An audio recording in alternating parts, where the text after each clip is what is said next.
we just can't do it one time. They love it so much. And I want our sisters to call in at 407-801-7071.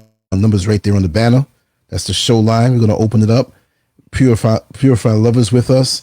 And for a second, after we talk for a little while and everybody files in, I'm going to dip for a little bit, jump in the shower for 3 minutes and come back. So I want our sisters to come and just join the line on that number. And I'm there already, but I want to see if the sound is good. It should be good. And I don't need a mic right now for obvious reasons. But okay, we're good. Okay, we're going to disable that camera. We don't need that right now. We're not trying to make this something that it ain't supposed to be. Purify, love you with me. Okay, let me see. Let me turn it up. Oh, I had you down. Take your time. Okay, so I'm not connected. Let me try this thing with the conference line again.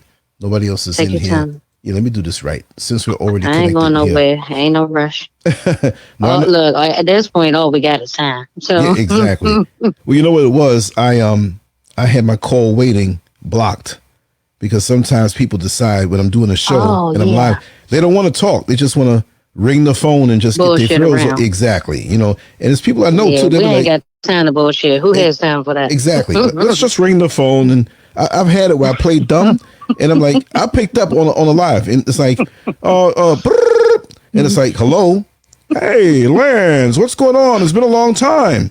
I'm like, and it's a show now, right? I'm like, yeah, I'm cool. What's going on? How you feel? I don't know, man. What are you doing? I said, no, I'm just chilling out here by the dinner table eating some food. And they're like, well, wait a second. Aren't you on a show now? And I paused. I said, yeah. And they're like, oh, I'm sorry. I said, well, since you know I'm on the show and it wasn't open, why were you calling? You know what I mean? This is crazy. Which now, and when you tell people to call, they don't call. So it's like, okay. So now I got the call waiting. What's wrong? I got it open for now. And I'm going to call myself back from the conference line, and that was a problem. So we're going to do this one more time over again. And we're going to have some fun, but I want our sisters to call in and call that number. Come on, queens. Come on, sisters. We need to amplify. And we also need to refill up our men. This is the age of the refill. Mm-hmm. This is the age. Lancescurv has invited you to a conference. Press 1 to join. They've done a horrible job. And so, but this is the age of the refill. Join conference now. This call is being recorded. And wouldn't you know, Purify Love, somebody's calling me now on the cell phone when I said don't do it. It's crazy how they do it. I know, right? I know. But you're a popular person. Okay, now I knocked myself out the conference line, trying to knock them out. Now I got to do this again. Hold on one second. Why are you so close, love? I know you're hot. Here I go. Yeah. I'm going to have to knock this call off. I don't know who it is, but they're going to get embarrassed right now. Are they trying to call into the line, or are they trying to call you? And they're waiting to call me when the show starts. I don't know. So I'm about to knock them off right now. Here. Yeah, okay. Hey, Queen. We hear you. Call the number on the banner. Oh. Right, that's what they got to do. It's a special number. Yeah. I made that mistake. Yeah, No, it's okay. It's okay, but I've been saying it tonight, like over and over, like call the number on the banner. I'm going to do this again because I had knocked myself out of the conference. You fine. Okay, here we go again. Give me a little pause time. Do your technical. Lancescurv has invited you to a conference. Press 1. Joining conference. Okay. This call is being recorded. That's what I want to hear. So what we're going to do now is let me get back into this into the room, and the number again I'm going to put it down in the room that you call is 407-801-7071. There you go. It's right there in the room. I know somebody's going to miss it. Right? That's the number to call. Yeah. That's the conference line number. And I'm going to, sit here for a few seconds. Look, if we're not a patient people, we got to be patient with all people. Exactly. So we good now. No. Okay. So I shall. Right. Call that number because when I walk away, I'm going to lock it so we don't get the trolls in. You know what I mean? So anyway, until they You know find what? it. There's 2 numbers on there. So there's 2 numbers. Like when I was trying to call in, when I hadn't been on for a while, a day ago or so, I called the wrong number. And then I went into my phone. I said, let me call him directly. I don't even know if you got that text. Right. To be honest, but but the one up top is my like, cell don't phone. Call the one. Right, but the one is show line. That's the one I want folks to call. Oh. The show line is right on the back. Oh, the show line. Gotcha. Yeah. Okay, so folks, call where it says show line. Don't call a direct cell phone. Call the show line because that's the tap in to the airwave that is his signal. So I hear somebody chime in. Yes, every time you hear that noise, they're in. Hello. Hey, Queen. How are you? Hey, Matriarch. Welcome. Yes, we can hear you. Hey, Matriarch. Can you hear us? Can you hear us? I heard somebody else. Hello. Yes, can you hear us? Hello, Queens. Can y'all hear us? Hi. Hey, Queen. Hey, Matriarch. Can you hear us? Yeah. Blessings. Blessings to you too. Blessings to both of you. Blessings to you all. You all, I can tell by your voices that you all carry a lot of wisdom, so I'm excited about this. I know the both of them, they do. Look, Lance, I got to teach you about the voices, but, you know, a queen understands who, she doesn't need to have to meet or see the person. She know by the presentation, okay? That's how strong the ethers are, the melanation of the queen, the black queen. I know we got 2 heavy ones on the line already, so I'm truly excited at this point. We got three now. We will not be let down tonight. Yes. All right. And this is honor ladies you all only. and thank you. This is ladies only tonight. Thank you. Ladies only. Ladies only. Nice. Yes. I know, right? We finally get some recognition. Dad, take the COVID to get some recognition around this place. But I'm just making y'all laugh. But no, Lance has always been like this. And, I remember when I first got married about, we'll be coming up on 4 years. We're a young couple coming up on 4 years in August 28th. And I told my husband, I said, you need to listen to Lancescurv. He got all these kings on the line that's always lifting up the black queen. And he was like, I don't know what you're talking about. I lift you up, and then he listened to it. He was like, I really like him. Yeah, I need to work on some things, and so, it's just a beautiful thing when you have a humble, melanated king that's just trying to usher in a new idea that most black men may not want to conform to, as far as honoring, the mothership first. When I say mothership, I ain't talking about spaceship. I'm talking about us. That is true. Because when you come in this birth plane through our canal, that's a ship. That's right. all I'm saying. That's a ship. Okay, and you better have your ticket because we're marking off numbers. I'm gonna keep my male voice off of this as much as I can. So kingship must be restored.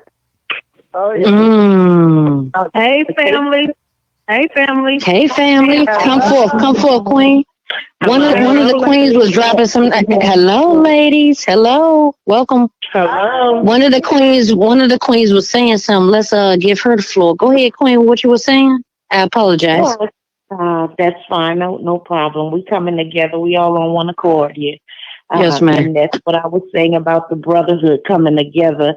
It is time for that. The brotherhood, the sisterhood, queendom, kingdom. We all must come forward and unite. Take our part. Thank you. That's it. And that's all. It's real simple. It's real simple. Thank you. She said it. I told you she was going to drop something. I already knew it was coming. I'm sitting back in the chair on the balcony, listening to the rain. Oh, that sounds good. Y'all might hear it in the background. It's so peaceful. It's windy and rainy where I am as well. But it's a calm. That's the calmness in the storm that we're going through right now. We are staying focused. We're staying focused to the brothers. We falling in, taking our rightful places. All we waiting for is the look, sound the alarm. Come on. It is time to sound the alarm. It is time to sound the shofar. It is time to sound the bullhorn, whatever method you want to use. It's time to use your mouth if you speak loud. Whatever you can use. It's time for the Black queens and melanated queens to go ahead and show what we do in these epidemics. We lead. Period. We keep everybody in the family lifted up when they are depressed in the house and they can't work. We feed everybody. We go to the store and get everything and make sure that everybody's taken care of. We take care of the children. We cook and make sure that we haven't dropped the ball in any area. We make sure that the house is still clean. The food is still cooked. Okay. The Black man is still uplifted. Okay. And when you are going through what you're going through because you lost your job, we deal with your shit and then we pick ourselves back up. Right. And we continue to act like we didn't even see that, but we call each other and we go ahead and vent. That's what sisters do. And then we come back like nothing ever happened because you already got enough on your plate as the Black man, right? See, y'all done got me amplified. These are the sisters that I need. I don't even know where this is coming from. It's like the ancestors just. I just thank the Most High for you. Oh my God. But I am a poet and a writer, and and Maya Angelou's probably on the line right now. That's who works for me, personally as a politician in DC, But I want to dedicate Lance, if I might, Mr. Host, this is his line. But I would like to dedicate to these Black queens that these matriarchs and ancestors regenerated on the line. I would like to dedicate to them a poem that Maya Angelou gave me. In a trance and a vision, the day that she died while I was crying. It's called The Black Woman Has a Right to Dream Too. Would you ladies like to hear that as an offering to you all? Absolutely. Sure, the floor belongs to you, ladies. I'm going to step away for a second. I'm going to get myself in the shower. I'm going to lock the conference now. I'll open the line back up. But we have a good amount of ladies here. And you all flow. Thank you, because them KKK gonna try to infiltrate. Exactly. Exactly. So, but I'm pretty sure with these matriarchs on the line, we'll be just fine. You know how to handle it. I'm gonna lock the conference now, and I'll be back. And we don't bow. You know that. Yes. So this is locked. Thank you. So this is called The Black Woman Has the Right to Dream Too, and I dedicate this to you all from Dr. Maya Angelou. The Black woman has the right to dream too. She has the right to see that dream come to pass. She has the right to paper a vision that will last. She has the right to birth babies and seedlings of change. She has the right to change a nation, a world, a generation. She has the right to conquer an army and spirit a great oppositional tribe because she was creating nothing less than a queen magnified. Her IQ is a dream amplified. Her authenticity is a prayer sent out to the worlds by the angels. Her prophetic ability is genius, superseding any man's solution orientation on the face of the planet Earth. She is the creator of life and birth. Every great king was conceived and raised by her. Every president was led behind the scenes by her. Don't think of her shyness or quietness as a weakness, for she has been created to observe. She has been created with golden worth. She has been created a great listener. The Bible's wisdom of Proverbs even refers to Proverbs as a her. See, I want you to see that Black woman is you, that Black woman is me. When a Black woman wants to rise, she is told she belongs amongst ashes. She has been separated from her husband, her children, been raped and received many lashes. She has been called a feminist, too manly, too brazen, too brash when she walks in her authority instead of living like trash. She has not been considered for presidency because she has the tendency to change everything for the better. So she may just change the world. That's why the government pushes against her and will not let her. See, we as the Black woman are the hidden treasure and the prize. And I say to you now, may we now all rise. May we be awakened to walk in our full calling of God. For he and she created us equal and qualified. We are to die for love, change, and peace. And when necessary, create and spearhead a revolution that will bring about a final peace treaty. May our voices from this day be heard. May we all come from behind the shadows, speaking every verb and word that the Lord gives us. To our cause, let us always mirror it within our ancestral souls and say, I do. Why? Because the Black woman has the right to dream too, and that's exactly what we're going to do. And that's for you, ladies. Snap 3 times. Snap 3 times. Thank you, sister. Thank you. Awesome. Yeah, I love you all. Beautiful. We love you as well. I love you. as well. Absolutely beautiful. So any one of you all sisters can go ahead and start first, and we'll respect each other that talks. And when we need to go ahead and interject, and have this ladies' night, let us do that, because now I think that the best thing is for us to go ahead and balance out the planet like we normally do, because we see what happened when the men took over. And I said what I said. So now that we have the floor, who would like to go first, goddamn? Shit. I don't want That's to what eat I'm them at up, but somebody in the topic. Eat them up. Eat them up. And we ain't talking about Lance. We talking about those that have misused their power. And I see it all the time as a politician, and I get, the remarks. I get the flirtation. I get the married men coming on to me that are politicians. I see all of this. So what I'm saying is that now is our time, and it's time for us to go ahead and just go ahead and balance out Mother Earth. That's what we are. Let's do it. Who first? Yes, yes. If you don't mind, this is Hope. I'll share a little bit. Well, ain't nothing wrong with starting first with Hope. Go ahead, Hope. We listening. Yeah, sisters. It's so funny because, oh my goodness, I have so much against me right now. I came to meet Brother Lance a couple years ago. I'm in Daytona Beach, Florida. I've been here a couple years now. You all probably seen my story with my father. I speak on it. Well, tell us a little bit, because I haven't seen it, and maybe some of them, but what happened? Just in a, brief, and then I want you to share your thoughts. Okay. I have been in healthcare for about 24 years. And I've seen a lot. I haven't been limited. I've worked with mental health. I've worked substance abuse. I've been a we need you. Worked medical assistance. But the problem is, I'm very observant, and I pay attention to all the changes. I've never been a yes, sir. I always ask why. Why the changes? I love it. And for some reason, I can't get our people, to understand. It's okay that we've been indoctrinated, but it's also okay to step away and ask. Thank you. That. Yeah. I came to Florida. My daughter, we spoke on that as well. These HBCUs are not for our children anymore. Okay? It's these Oprah Winfrey's and whitewashed. Yes. Thank you. So it's whitewashed. And the HBCU, what people don't know, is been started. The HBCU was started by white founders, just like the Masonic and the Eastern Star. That was started. All of that was started by white founders. So what's happening now is that everything's just being exposed for what it is. Period. And Oprah been raping African children at her African Youth Girl Center. See, that's it was some indictments confirmation. That came out. It was some indictments that just came out. We spoke on it last night on an open line. I need to listen to that. But not only that, sis, she is a head witch Eastern Star of the LGBTQ. She is gay. Stedman is gay. That is her what you call a beard. And I was in a lifestyle for 21 years.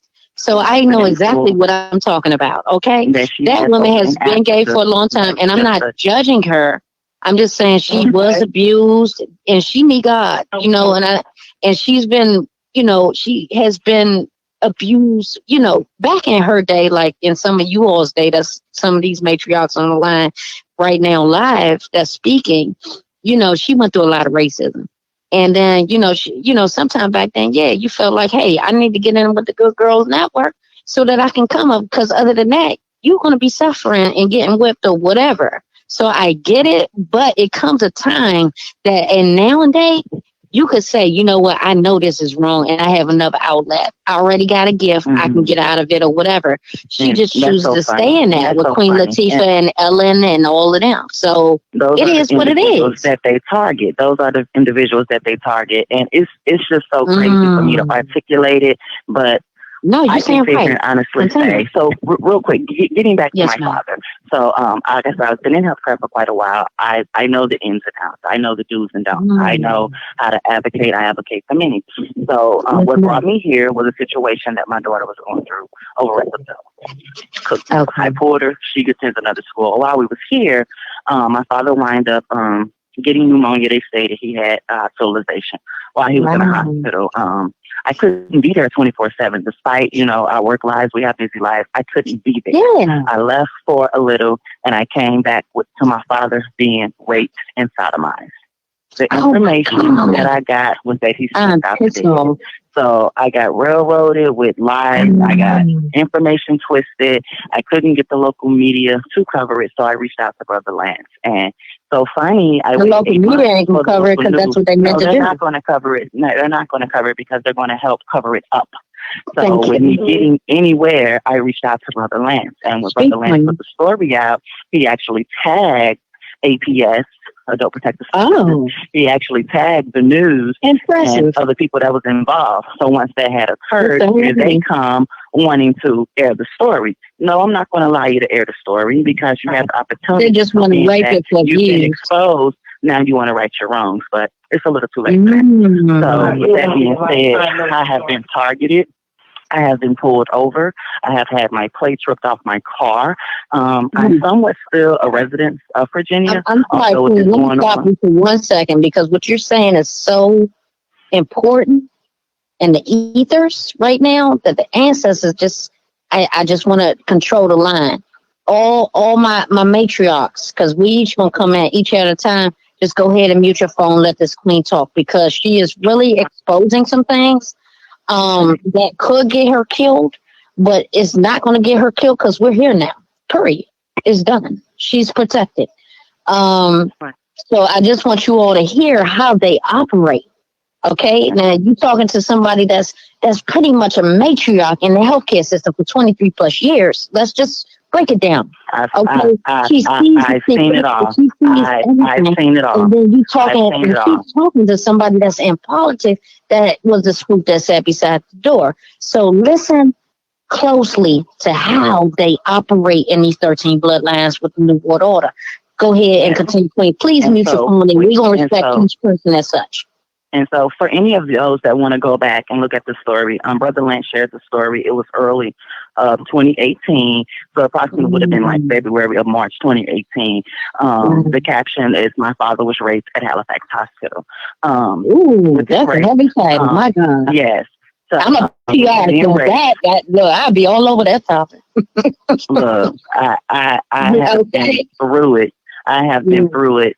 My father had to wind up. He actually was sodomized, got his left leg broke. Found that out from a different hospital that I had taken him to. When I took him to this other hospital, it was determined that he was sodomized, anus ripped to 3 centimeters, and that the left lower leg was broke. That's what was discovered because that's what was physically able to see with the naked eye. As time went on, he still had some swelling in that leg, and we couldn't figure out what was what. So with further testing, it was actually damaged up higher, which led to him having to have that leg amputated.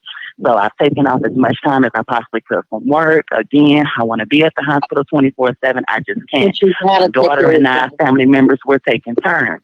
So even with that, they already know how I am. They don't care. They don't care if you're in healthcare or not. And I mean, it's sad because it's our very own too, which I have to get Brother Lance back on the phone. Hey, this is what's going on with me saying that. I might have to go out and get some things straight at my job, ask for more time so that I won't lose my job. I'm coming back to the hospital. She talking real life. Come on now, get ready. I might have left 5 o'clock in the morning, you all, just to go to my job, get everything straight. I might show back up at maybe 1. My father gets AM medications. My father should be changed. Keep in mind, you all, he can't get up and go to the bathroom. He's had his left leg amputated, okay? At this point, he's total care, okay? His breakfast tray is sitting in one corner. Lunch tray sitting in another. He's soiled in feces. He's soiled in urine. But when they see my face, they want to come and run and do their job. So don't do your job now. That's what I'm working on. So I took it on myself, which I'm well within my rights because I am seeing negligence. I am seeing malpractice. I am seeing infection if I allow this continue to go on. They want him to die. Healthcare, I know better, but someone that doesn't know better will accept that. So I pull my father out of that hospital. Well, that's what I love about where I feel he will get better care, which is over in Orlando. Okay, So when you speak against these entities, when you speak against these entities and go against them, they make a bad name for you.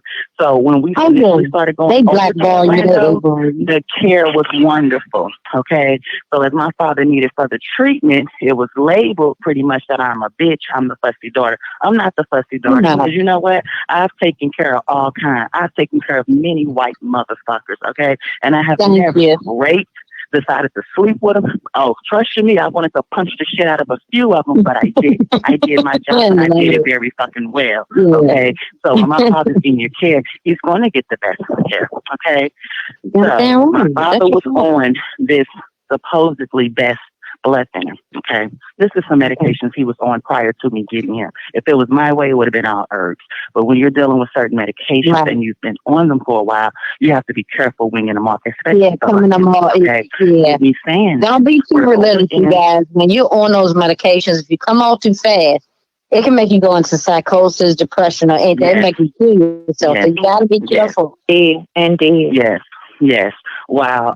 His last hospitalization was 2019. No, I'm sorry, 2018. He had a massive stroke. You are a massive stroke. My father went into shock. After all that, I'm not surprised. Yes, he went into shock. I had a heart attack at 32 to try to bring him back, and it was slow, you know. So I was more than accepting of the borrowed time with him being in a vegetable-like state. But he know that he was loved, he know that he was careful, and he know he had a daughter that was going to go back to bar for him, and I did. So the last hospitalization, I had Brother Lance come back over to the hospital, which we did that video over. I love that. My father got the wrong. You hear this, you guys? Community, common unity.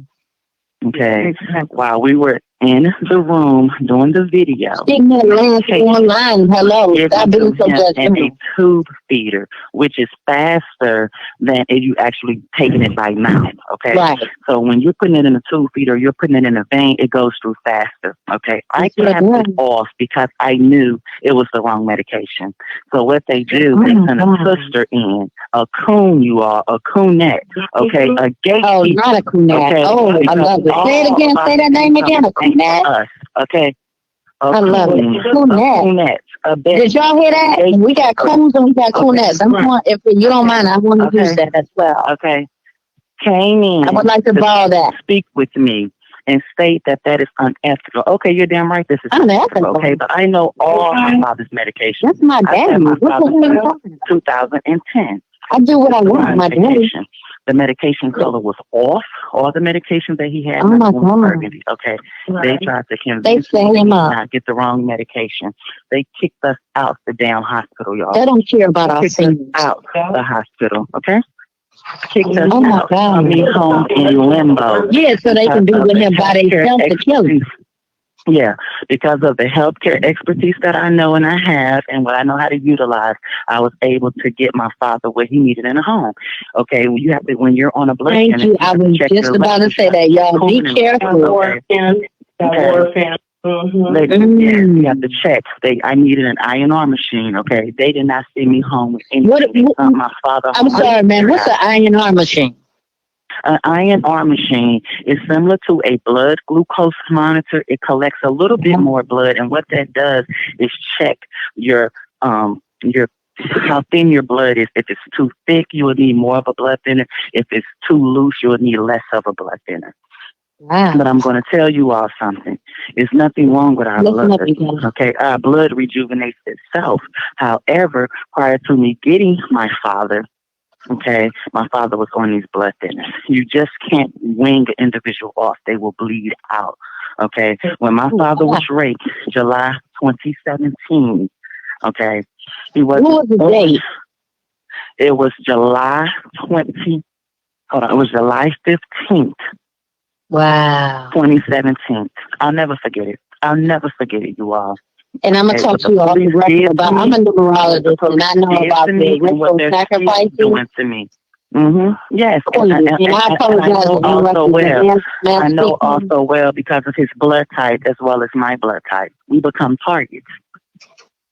Yes, and I also want to share something with you, Queen, and with all due respect, matriarch. This is also about, Masonry is the star, as you know. The rituals, the sacrifices, you know. And when I got that, I am a astute numerologist. I'm Ethiopian Nigerian. That was adopted by rich African Americans. But I will say this: there's something with that number. That's why I asked you the date. Okay. Oh, it's something with the death number, sweetie. I'm already on top of it. Oh, yeah. Well, no, that's exactly. Listen to me, Queen. I'm with you. We sisters, right? It's not, you know, ain't no competition. What I'm saying to you, I'm going to talk to you off record. Let me just jump in for a second. Sorry to interrupt you all, but I think there's a difference in the volume, because. Or maybe a delay. It's always because a delay, I don't know if you can hear each other too good. Let me just say, I don't think you can hear each other too good. I walked away from for a second, so I'm gonna have you do Sister Purify. I'm gonna have you call the same number that they're on. So I'm gonna open the because that may even out the sound because some folks are talking over each other. Nobody's really hearing. And I think it's because of the phone is more powerful, and the conference line is a little weaker. But there's like a big delay. Yeah, so this is what I want you to do. I'm going to unlock the conference line so that you all will be on the same level. And call into that number right now, if you can, sister. 407. What's the number again, King? Yes, it's 4. Right now. 801. 407. 801. 7071. 7071. Call it now. Yeah, call it now. And for anybody else who wants to call in, just call in while I have the line open. I'm going to step away again and see in the actual chat room. So I'm here now. Can you hear me now, King? Yes. Now everybody's on the same level. Just give a little pause when you finish talking because I don't know what's going on. Maybe it's some kind of infiltration or something, but I'm going to lock the conference again. And it's sisters only. We were on last time. When we were on last time, there was a major delay, and I do blog talk. But now everybody's on the same line. If you're not talking, just mute your phone and allow everybody else to talk. That goes to everybody. I'm just saying because I don't know what they're doing with the system here. So if you're not talking, you have background noise. That goes to everybody. Just mute your phone until you're ready to talk. I'm going to lock this up again, and I'll be back in a few minutes, okay? So have fun. Okay. All right. Thank you. Okay, Queen. You was talking about the rape date. Yes, I hear just fine. You was talking about the rape date. Yeah. So we were talking about the numbers, and you had pretty much confirmed what I got in spirit from the ancestors. And so I was just going to say we'll talk about that offline because some things is not for everybody. And what you're saying is absolutely true. But when you told me the date, Lance tends to bring me on as a, prophetic kind of, influence and a numerologist. That's what, numerology was made in Ethiopia. So I know a lot about numbers. But when I heard you say that date, I was like, okay, this makes sense. Y'all were targeted just like you said. So we'll talk off the record, but continue with your story, my love. Okay, so just pay attention to the date that he was raped. It was 7/15 of 2018. His death date was 6/21 of 2019. So that's why. I follow a lot of numerology as well as gematria because of the blood types. And with me saying that, with the blood, I used to work at Biomedics in Newport News, Virginia, which is a blood. That means y'all are royal bloodline.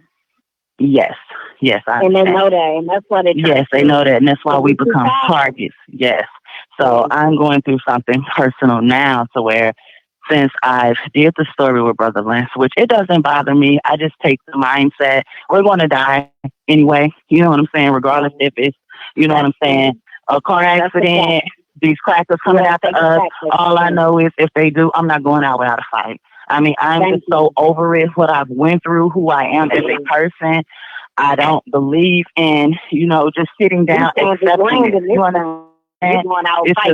Yes, I'm going out swinging, fighting, all of that. All of that. Machete, whatever we need to do. Yes, and the police have been after me. They have pulled me over. I'm coming from Virginia. They have ripped the Virginia plates off of a Virginia registered car. Oh, good. They have I was in Virginia. I was in worse. Virginia. I was in Virginia for a while. I'm in Y'all Daytona, need to know Florida. Since Virginia this has is happened. like Sodom and Gomorrah. Virginia is Yes, like it is. KKK, Ku Klux Klan. Yes, it is. Like, Yes, it as a is. black person, they always, because it's not a lot of black people, we're starting to come up, in a sense, you know, middle class or whatever. And they don't give a damn who you are. If you're black, they're going to put your ass over in Virginia. These men will show up with 7 feet strong. Okay, so what I'm saying to y'all is that, like, and like in her case, she's been working it, so it's not her fault that they amplified the New World Order situation. But now she got to be extra careful because they just waiting to pull her over, like Sandra Bland, you know, because this is a targeted virus. Oh, shoot, I said too much. No, I didn't. The answer say go forth. It's a targeted virus. It is population it is Operation Depopulation with Hispanics, the 12 tribes of Israel. It is targeting black people the most, period, because they're not melanated. Why you think it's supposed to be warm right now? We damn near in the summer. Why is it not warm right now? They manipulating the weather to fit them because that sun burns their skin off. Period. If they stay out in that sun too long, they will be killed out there. Plenty of white people died in the sun. They can't even take the sun. Well, that's why they use us. That's why they put us on Coppertone, Hawaii 5.0. And clearing out black men, like she said. They done try to kill him in the hospital so that they can inject that melanation into their skin so they can sit out in the sun and get a little melanation for themselves and get a couple extra years. Not only the melanin. Let me tell you how they don't waste anything. Okay, so and let me tell you how ass backwards and just retarded these folks are in Daytona. I mean, it is outright sickening, you all. I have seen so much from Bethune-Cookman to the mentality. Okay, I'm actually a little country girl. My family is from Senatobia, Mississippi. When I was 8 years old, my family moved to Missouri. I later moved to Virginia, so I have a little country city, all of it in me, okay? I consider myself a well-rounded package, okay? These are some dumb-ass, excuse my language, dumb-ass, Negro-fed, okay? Stupid-ass Negroes down here in Daytona Beach, Florida, okay? Had I known, because I got one child, a daughter, and I go hard for mine because I know her fucking potential, okay? Had I known that my daughter was coming down here to this shit, I would have made her research further and go to school somewhere else, okay? I stopped my life, you all, to come down here and get my daughter out of the shit that she was dealing with from the fucking black-ass professors at Bethune-Cookman College. And I wasn't the only parent, okay? Bethune-Cookman is fucking shit. Okay, house Negroes, okay? And with me saying that, since I have been here, it has been pure fucking hell. No, it's our own. Let me tell you, I have shared this with other lands because I don't bite my tongue. It was black and blue black that was house Negroes. Let me tell you. Don't put categories. See, that's what the white man wants you to think. Nah, we need to stop this colorism. Even a white man made up that word. That sounds weird coming out my goddamn mouth. People keep talking about that like it's a trend. It's not a trend. The trend is, if it wasn't made by your people, why the fuck are you in it? That's right. Okay, but continue, sister. I apologize. Okay, so with me saying that, okay, I came here because of some shit that was going on at Bethune-Cookman from us, okay, getting over on our very own, okay? My daughter's very smart. All right. And she knows that things was not right. And I came down here, okay? I wasn't the only parent, but I'm just sitting here just blown away. Okay. So with me saying that, it's like they're trying to pick me for information. Everybody wants to be on my team. Oh, you're a radical sister. Oh, I love you. I don't like those fence straddlers, okay? Look, I'm a force to be reckoned with all by myself. I don't have to have a fucking army, okay? I would like to have an army of people as strong as me. You don't like those fence straddlers. What you just said is from the answer. Say that in your voice one more time, because your voice is so powerful. But just say that one more time. Fence straddlers. Okay, I can't stand them. Because they like to bait you for information and run and go tell on you type shit. I don't deal with those type of folks. Okay, I rock alone. Who I rock with here, when I can get over there to Brother Kwaku and Brother Lance and Brother Lance's wife, and they're an hour away from me, that's my company. That's my family. I don't deal with none of these fucking Negroes down here in Daytona. They're sorry as shit.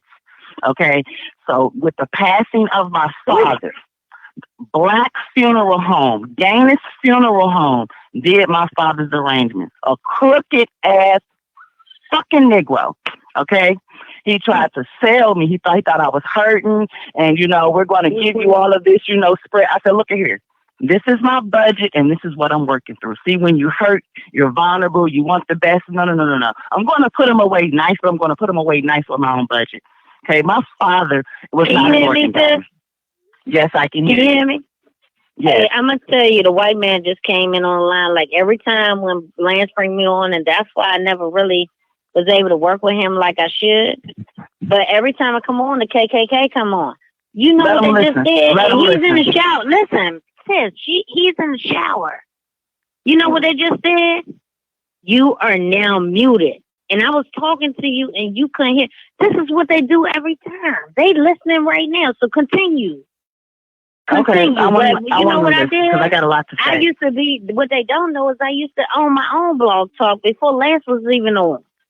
So what I did is *1, *9, *0, like we do. And then all of a sudden, breakthrough. See, our ancestors always working. See, they trying to shut it down because he ain't online. But sisters, we can protect ourselves. Don't think you need a man to protect you. I ain't saying no gay stuff. We need men. But what I'm saying is that if all we got is us, we bust everybody, even the men. So we can figure this thing out. Continue, sister. Yeah, I'm enjoying this sister. They tried to block me out just now. They tried to block I'm enjoying me this sister story. Her story is awesome. Can you please continue that story? Her story is impeccable. Her story is phenomenal. Please continue that story.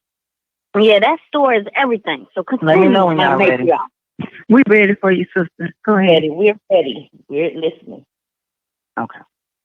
So I had to just cut him too short to shit and just let him know, okay? Thank you. Yeah, this might be your funeral home, okay? And I choose to do business with you. They was trying to send my father's body about 45 minutes away, an area that I'm not familiar with. So just kind of listening to, a few blacks in the area, Gaines and Thomas funeral homes are the best. Thomas a little bit more expensive out of my budget, so I chose to go with Gaines. These Negroes down here don't know no better, okay? I've had several people in my family pass, including my mother. I know how arrangements should go. It's my first time ever handling arrangements, which it was hard. I wind up doing the obituaries myself.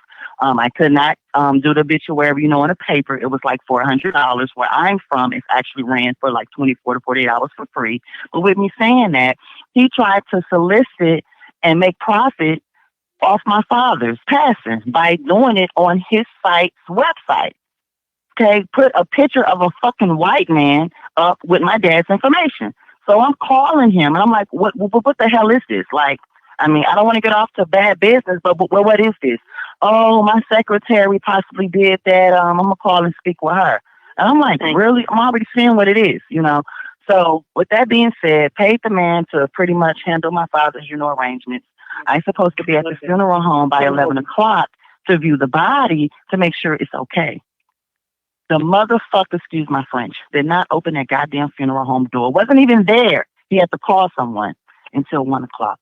My father was not ready. He had a handkerchief over his face. Okay. The makeup was not done. His face was sunk in. And I'm sitting here just like, my. Like, give me the strength because I'm about to just act a damn fool. Okay. You want to do business with your own, but sometimes it's not good to do business with your own. Thank you. So I'm trying to just swallow this pill, get this over with, be daughter, because my dad was with my daughter and I for almost 11 years, just us. Okay. And my family's here, and I'm just like, what the hell? What are they thinking? So let's go on and just fucking give me the makeup. If I have to do it myself, I'll do it. Wow. My thing, when my loved ones pass, I have to touch them. I have to have closure. I sent Brother Lance the pictures. Okay. I did not give them permission to open my father. I did not give them permission to take my father's organs. I still have the pictures and the video, you all. They felt that I was making a scene. They put us out the damn funeral home before the time was up. You understand? People that I go to school with here, people that don't know any better, call the police, call the news. The fuck? Why am I going to call the enemy when these motherfuckers is all working against us? You all, when I tell you, my father did not have a brain, okay? His head was stuffed with plastic. When I tell you your inner arm, like your up above your elbow, the muscle part of your arm was stuffed with plastic. His chest, you have a bone. You have shoulder bones. You have a chest bone. You got ribs. That was stuffed with plastic. My sister's a little older than me. She's from Arkansas. She's a little bit older. It's just certain stuff I can't deal with. I'll pass out or just be ready to fight. My sister reached her hand. He had on a blazer. It was supposed to have been the vest. They forgot to put the vest on, and a button down and a t-shirt. Okay, he had on a brief. They asked me to bring briefs for him. I took a pull-up as the body seeps. They took my father's penis and his scrotum. They took the thigh muscle out. Everything was stuffed with plastic. I still have the pictures and video in my phone. Oh my God. Okay. The funeral home director has been avoiding me, okay, since that day.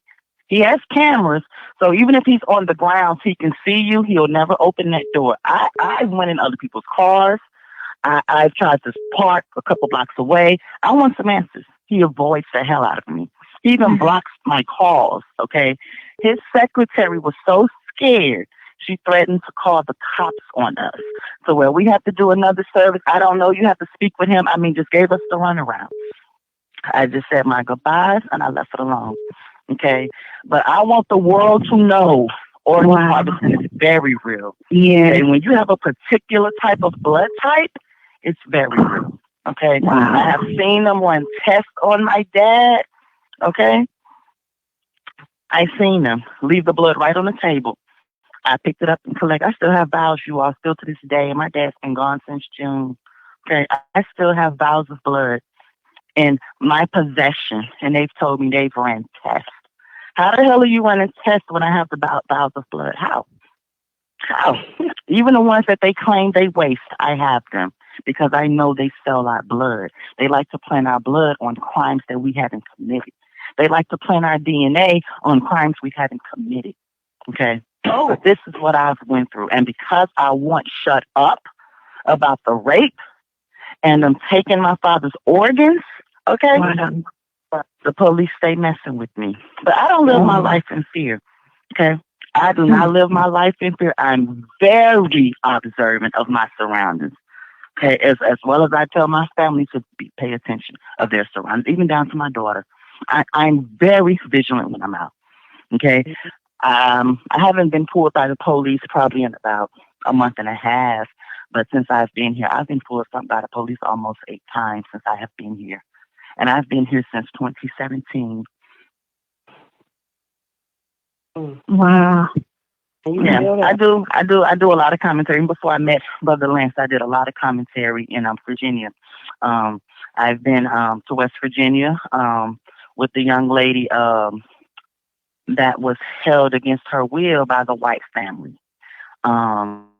feeding rat shit, and they made her drink, dog urine and stuff like that. Her name was Megan. It's going to come to. I think it was Megan Williams.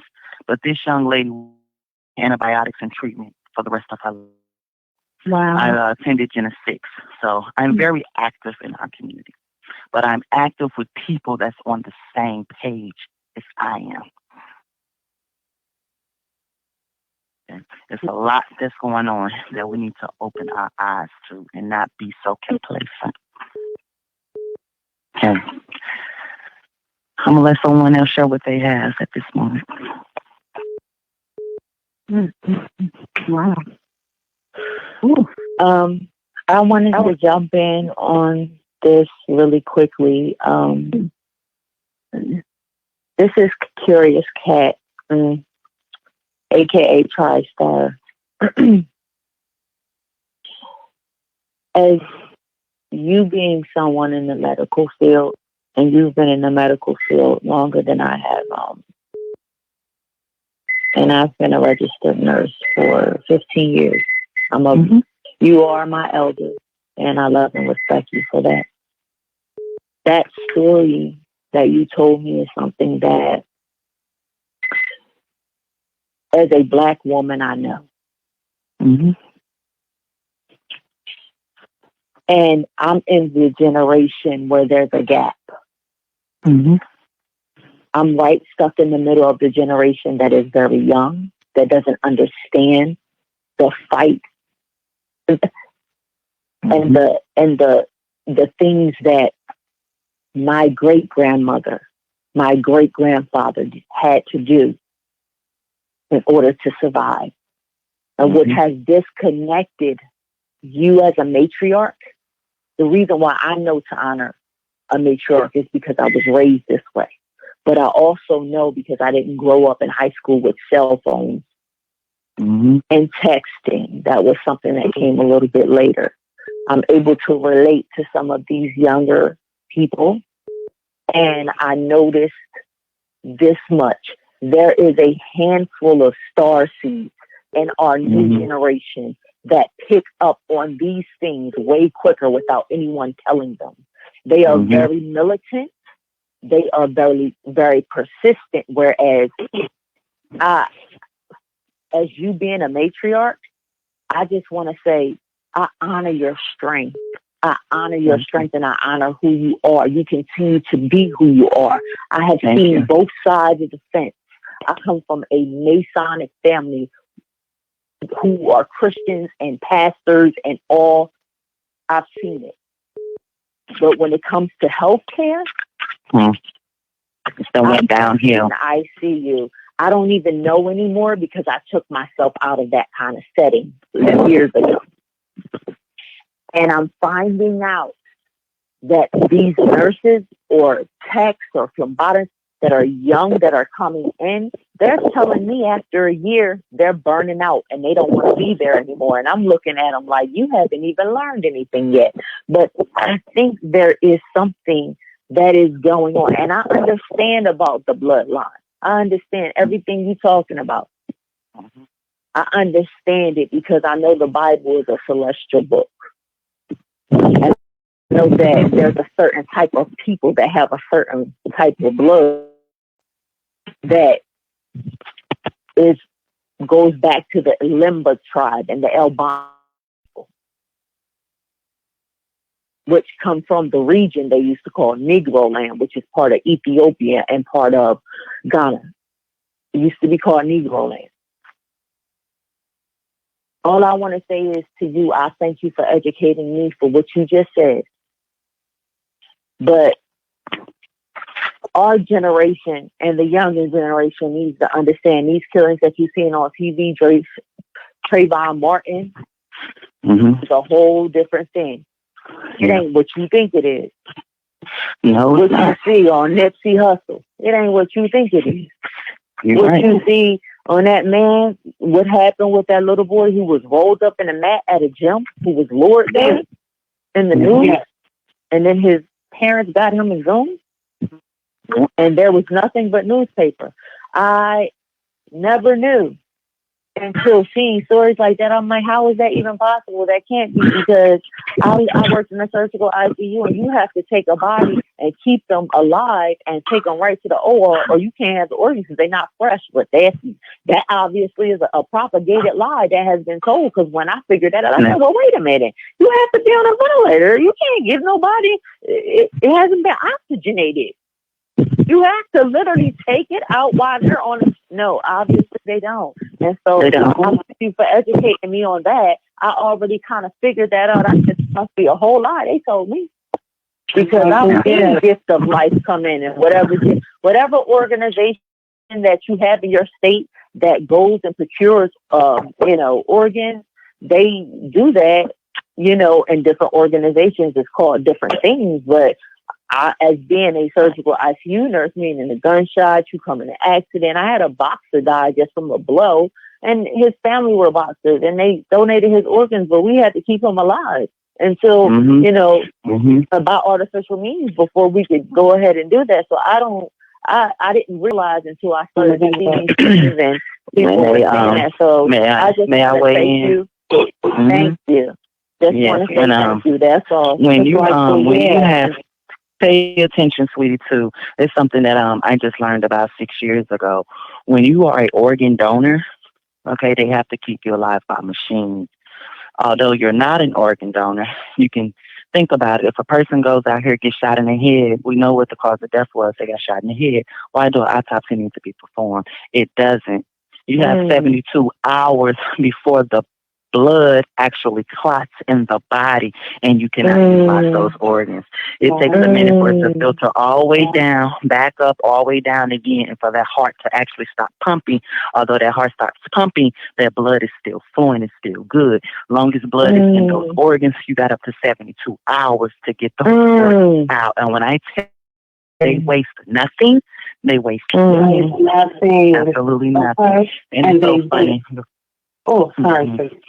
I just want to tell you, I honor you, sis, for that. I honor you as well, sister. And you keep doing what you're doing, and don't let it change you.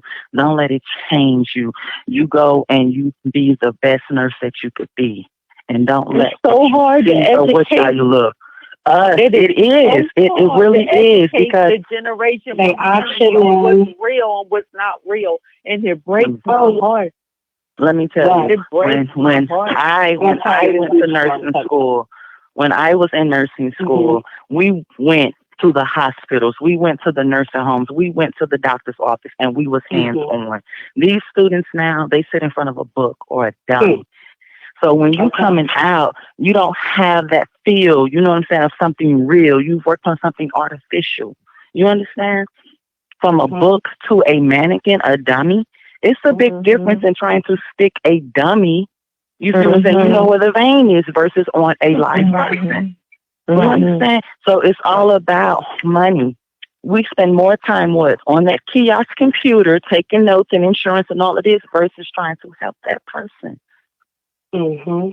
Back in the day, we didn't have, the doctor would come right in, show you your x-rays. Remember, he'll come right in, examine you, hit you on a knee, do your vitals, all of that. Now, you don't even get to see your results. Ask for your results. Oh, you're a troublemaker. Remember how we used to go in and they'll come in the room, show you your x-rays, show you your paperwork. This is what's out there. They don't do that anymore, because we've become monkey do. Instead of monkey see, we're monkey do now. Oh, that's what the white coat man said. That's what the white coat man said. I'm to believe it. No, you're not. No, you're not. They want you to see what's on that screen. You know, and seriously says, this is Miss Storm. I commend both of you women. I've got 10 years background pharmacy. I've got another 5 some years of medical assistant. So, you know, I'm from Don't even get me started on the pharmacy shit. These look, white folks get these jobs to steal the medicine. When I I pass bedtime, that's what I do now. I work for white folks get these jobs to steal the medicine. They can't get up and down and do what we do. We do so many audits. I'm telling you, it's a shame. You should see what these, the other people, what these nurses be walking off with. I'm telling you, they can't do what we do. The doctors, the foreign motherfuckers, is writing the scripts. Whoever got the fattest check, okay, and the nurses, you know what I'm saying, they're strung out, is writing the checks, okay. They don't go down and do no damn patient care. I was with a freaking nurse. We had a terrible catastrophe inside the hospital. I was working in Virginia. Mental ward, okay? The nurse didn't know how to do CPR. She didn't know how to do a catheter. She didn't know how to do shit. But she was sitting there twitching and scratching. See, she kept drinking them damn Coca-Colas, and I couldn't figure that shit out for a minute. I said, this bitch drinks more Diet Coke and Coca-Cola than a little bit to keep the high going. But when catastrophe hit, that bitch started digging all in her damn skin and shit. I said, that motherfucker owns something. She owns something. You'd be surprised. You know what they do. Let me shut up. They do more than the most. They just regular. They regular people. Ain't no difference. I don't care what the They ain't no regular. I call them motherfuckers artificial. We are the authentic people of this land. They are artificial. Yeah, they are motherfucking official. Let me tell you what them bitches doing. They didn't came from the goddamn caves, the motherfucking Flintstones. Okay, they are trying to go with some futuristic shit so their asses could still be here. They passed the fucking Jetsons. What's this other cartoon these kids be watching? Futuristic. They know that their time is over with. That's why they fucking with the sun. They have to wear us, take the damn melatonin pills and shit. Where they get that shit from? They getting it from us. The sun. How you gonna block the sun? Because on one side of the country it's up, and on the other side of the country it's down. So how you gonna block the sun? That's the question. That shit heating up, and they know it. It's trying to rid the fucking cancer, which is them. The fucking problem, which is them. So they're excreting our melanin, put into they hoping. Oh my God! Selling it on Amazon.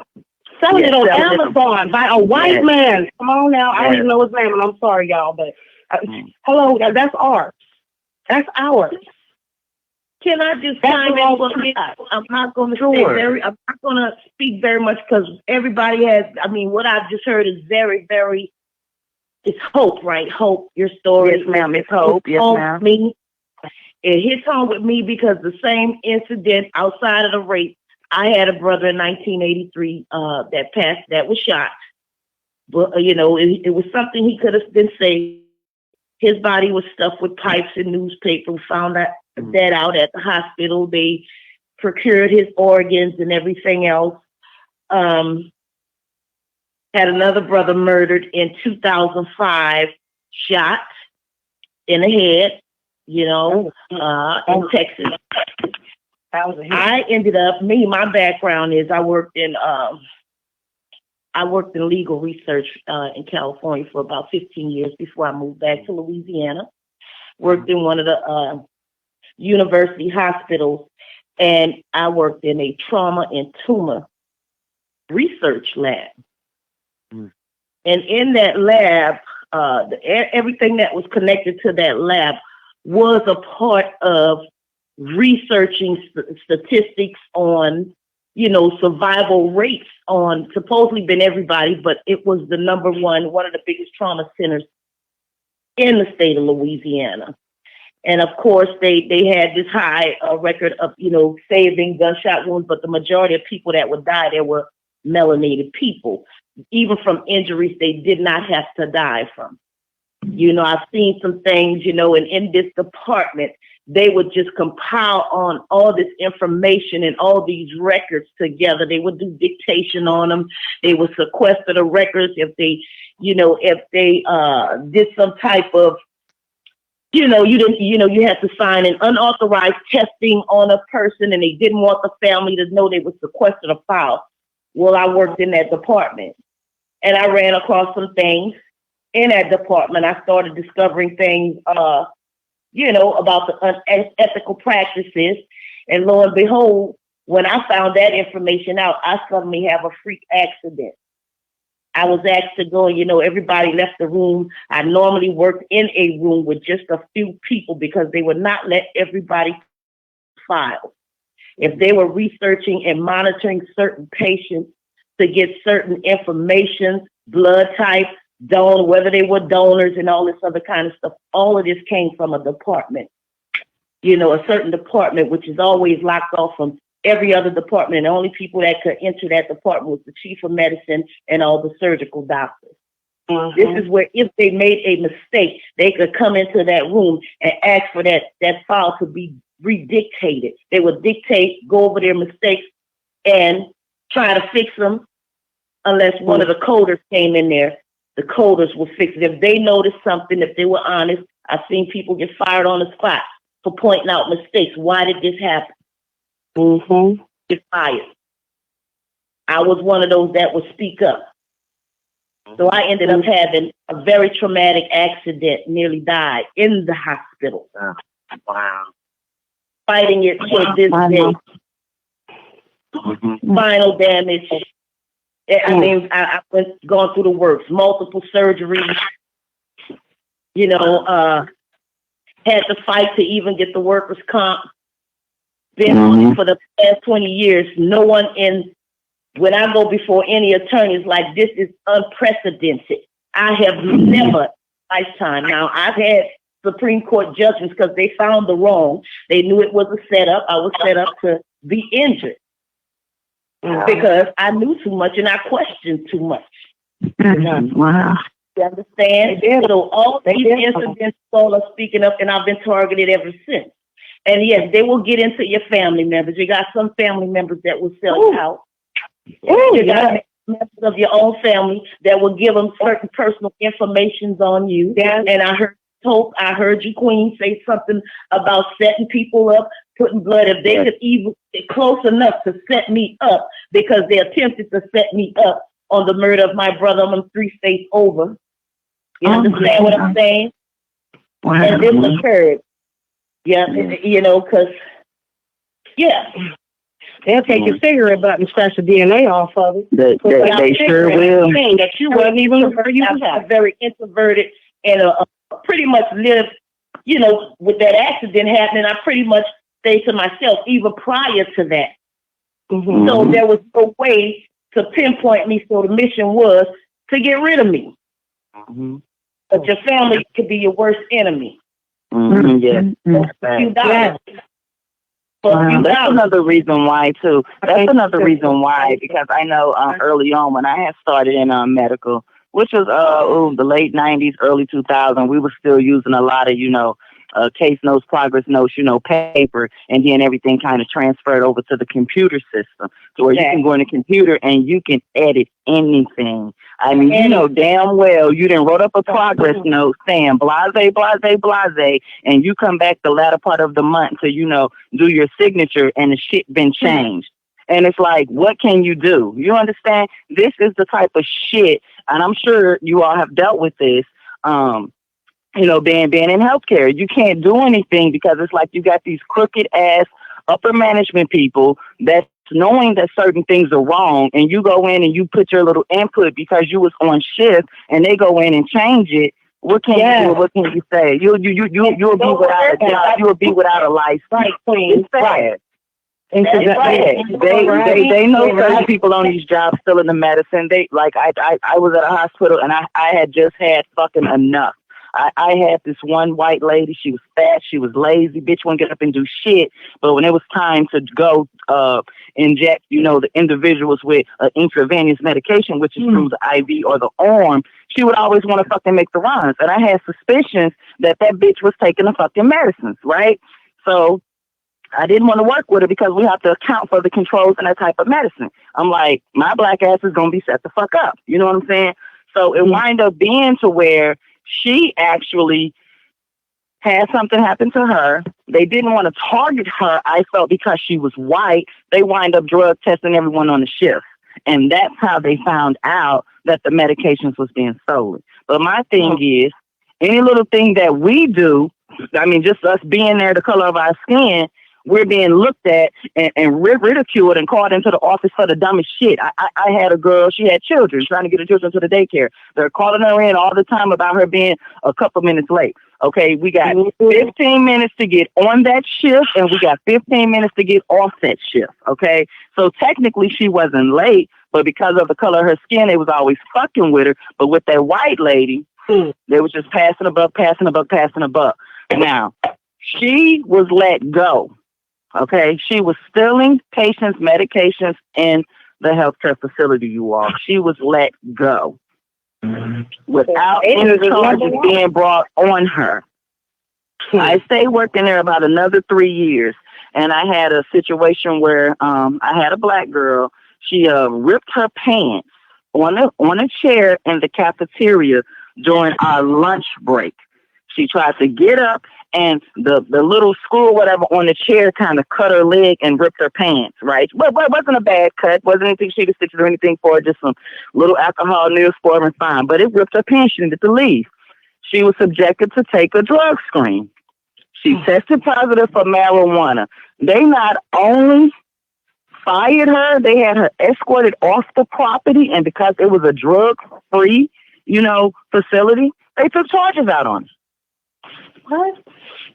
I was so pissed. I was pissed. I left that damn job because that's nothing I want to be subjected to. Because it's just a matter of time. When what I do in my personal life is what I do in my personal life. She wasn't using here at all. She didn't steal anything. Right. Mind a little incident of her ripping her pants on one of you all's raggedy ass chairs cost her damn job and her fucking freedom.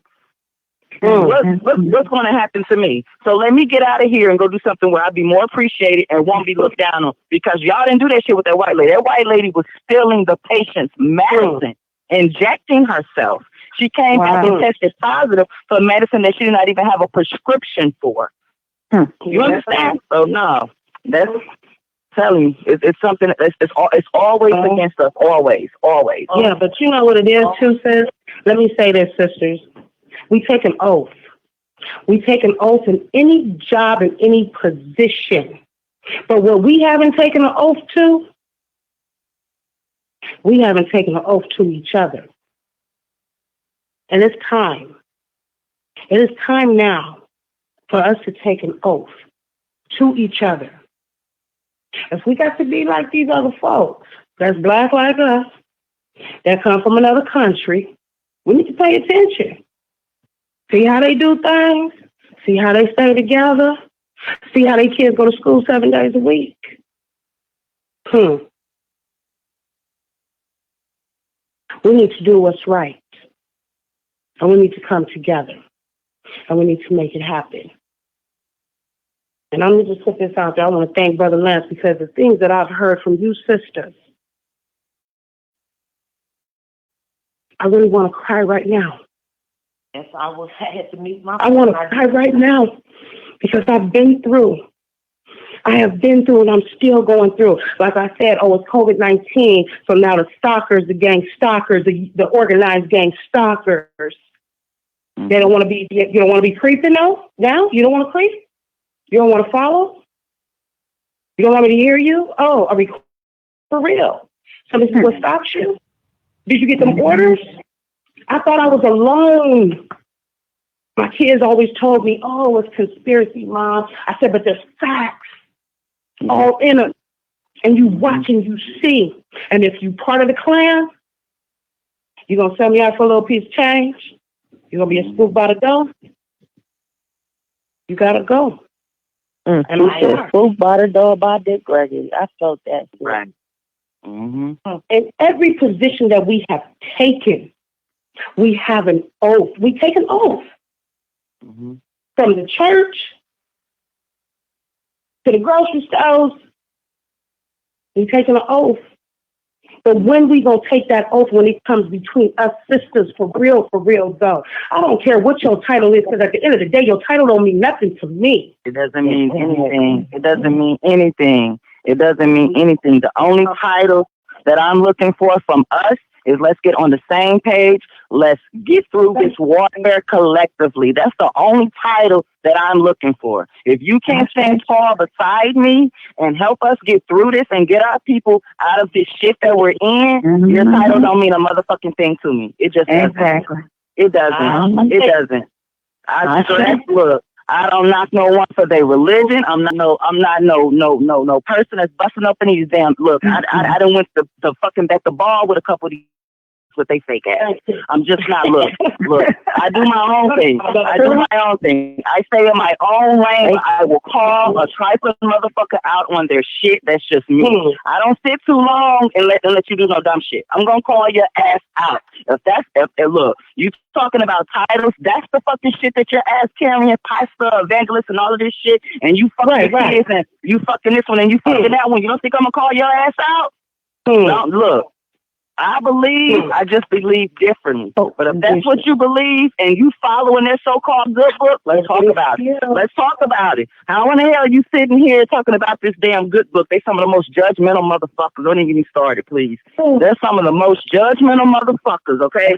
Not only that, look, to each its own. To each its own. That damn Bible states that two men should not lay together. That Bible states two women should lay together, but that's what y'all allowing. You see what I'm saying? Where, look, what I do in the comfort of my home, what I do in the comfort of my home. I don't have to wear that outside. I don't have to come into your congregation and wear that. If you want to sleep with Tom, Dick, Harry, Barry, Larry, and whoever fucking else, you ain't got to come inside my church house to prove that. But if your pockets is fat, and I know that you're going to pay for that Bentley sitting out there, and you're going to pay to keep these church lights on, and you're going to pay for me to be up in this mansion, it's okay for you to come. I got a motherfucking problem with that. All right? Because I might be the one that's really going through something in a vulnerable state and don't know how to channel this energy, so I'm going to try to rely on the pastor. I got a problem when we sitting up paying tithes and we can't get a glove, a mask, a heads up. You ain't delivering and dropping no food to the seniors. You ain't having the missionary sisters going to drop no food. You know what I'm saying? I got a problem with that. And when y'all got a conference that y'all go to twice a year, and I mean all y'all get together like Transformers. All y'all get together like you got motherfucking church, man. And the majority of them on every political board in your city. And the majority of them sit on the political boards and they make decisions. They know what's going on in the community. They call it most of the shots. Yes. On their own people. Yes. And they knew ahead of time. And that's why they was pushing the New World Order. They said, oh, no, one God, one belief. Really? Really? Yeah. Who really saw the real God? Yeah. It's who's really God? I got a couple little elderly folks, you know, you can't take religion from them. You know, they hear what they hear. But it is what it is. I got a couple little elderly folks, you know, they be busting the church doors down when they having a fit because they can't be up in church, right? You know, the pastors ain't calling to make sure they okay if they need anything, you know. I got 3 of them that I tend to, you know. I go around, make sure they insulin, you know, is refilled and, you know, do my little things, and I just kind of dip out. So they've been kind of, you know, low because they on a fixed income. They can't really get out. Now, I don't mind, you know, you know, they're black, they're African American, you know, I got to make sure our elders is okay. They paved the way for us. And I just find it so funny because they go sit in church faithfully. Okay, faithfully. Okay. Yeah, they want some time. Yeah, they make sure they want look. People do not believe me. Check this out. I have one lady that I take care of, right? And she needed her hot water tank replaced. This shit, y'all, I kid you not, man. Y'all gonna make me call this motherfucking pastor out. This motherfucker don't like me. Woo! Over here in Daytona Beach, Florida. Little lady been going to this church, y'all, for years. For years. She's been trying to get me to come. I don't go to church. But the poor little lady hot water tank went out, y'all. She didn't have no hot water. So I'm trying to help her boil water and stuff. She's up in age. She's in her 70s. She's a sweet little lady. But you can't take her religion from her. She just loves her crooked ass pastor. And I be trying to get her to understand you shouldn't be going through this. Like, yeah, he might be a pastor, he might have that title, but you sitting here, you putting this type of money in church. He can't understand that your hot water tank is out and you need to get it fixed. It's a problem. So she kind of took a little heed to what I was saying, and she went on and didn't pay all her church tithes.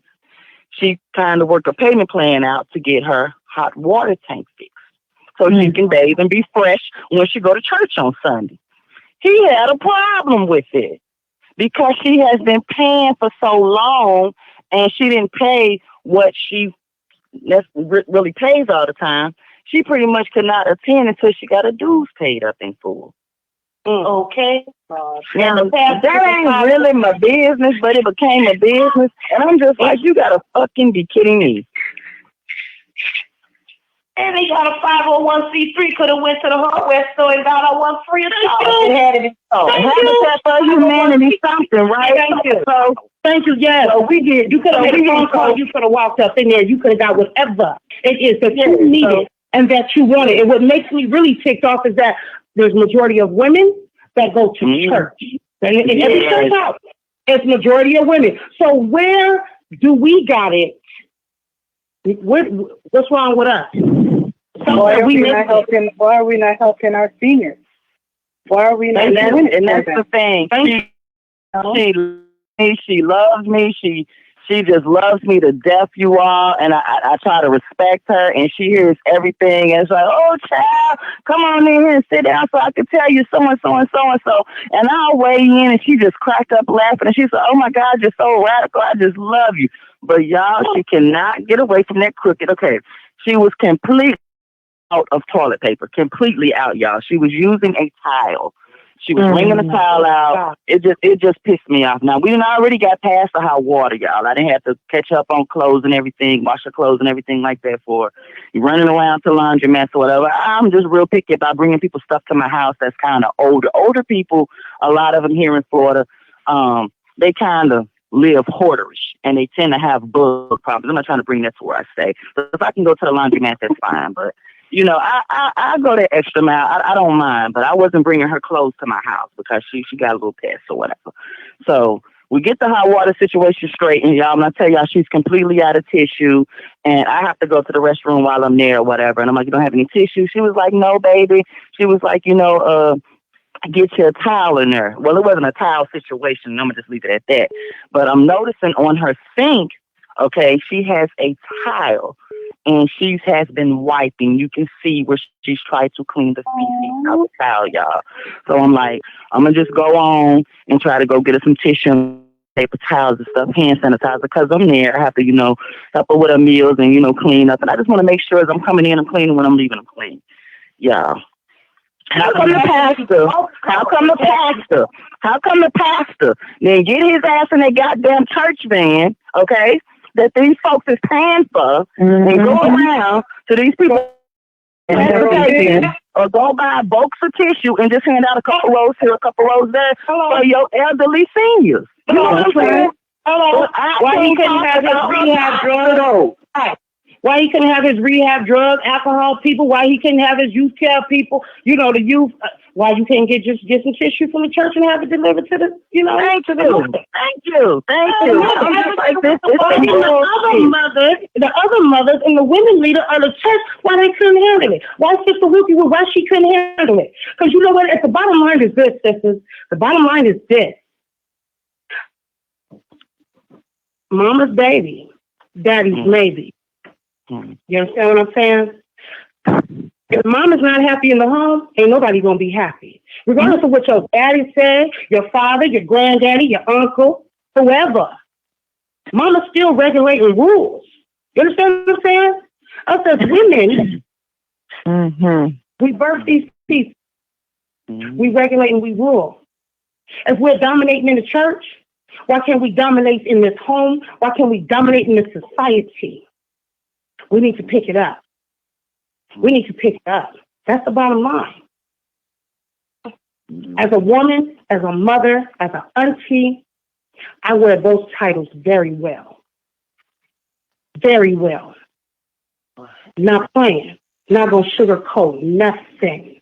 We going to get it. Even if it take my last dime, I don't care. I don't care if Billy Ray and Joe is on the corner. Go run this down the street to Miss So-and-so because she... Oh, I ain't got nobody. I ain't got no chance. I know your mama do. Or whoever corner y'all ain't, y'all better go get it.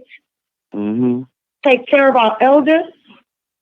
Take care of the children. That just really messed me up, you all. And as I did a little video. Brother Lance had shared it. As I'm out, just trying to find tissue and paper towels or whatever for her, they're price gouging like crazy. So I had to go over to another town and get some. But I was actually out, shopping for her and a elderly blind gentleman that I have, which he just doesn't understand the magnitude of what's going on. He's blind, and I try to explain it to him, but I'm just like, it's so crazy because it's just me and my daughter. I've just lost my last parent as well as his dad, and laid my brother to rest in January. So I take family issues very serious. I do. I lost my father in June. His father. January, and I lost my dad's oldest son in Virginia here the latter part of January. So it's been a lot.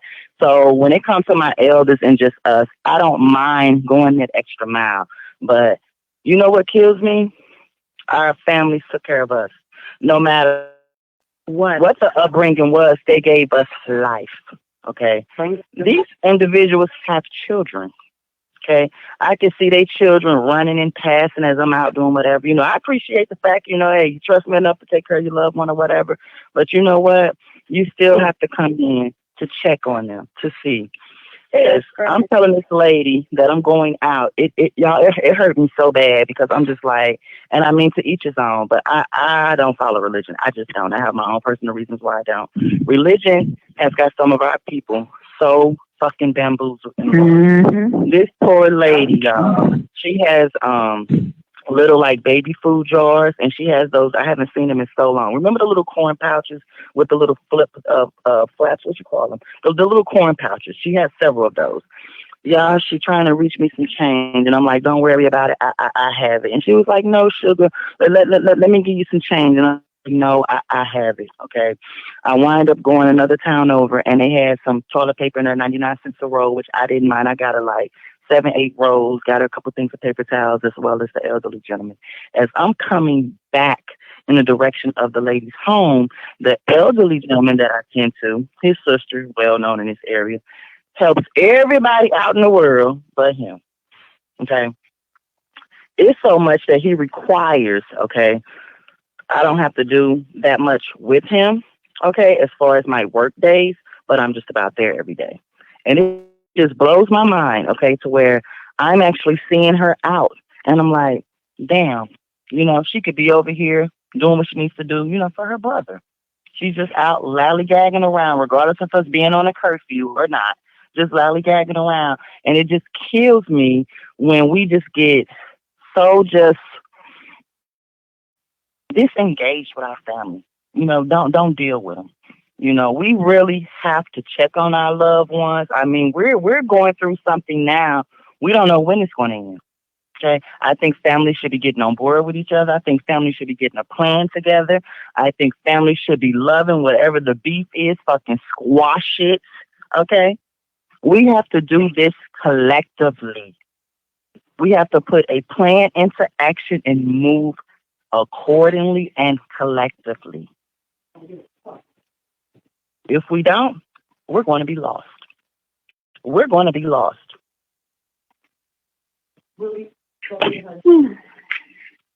I just wanted to ask this question.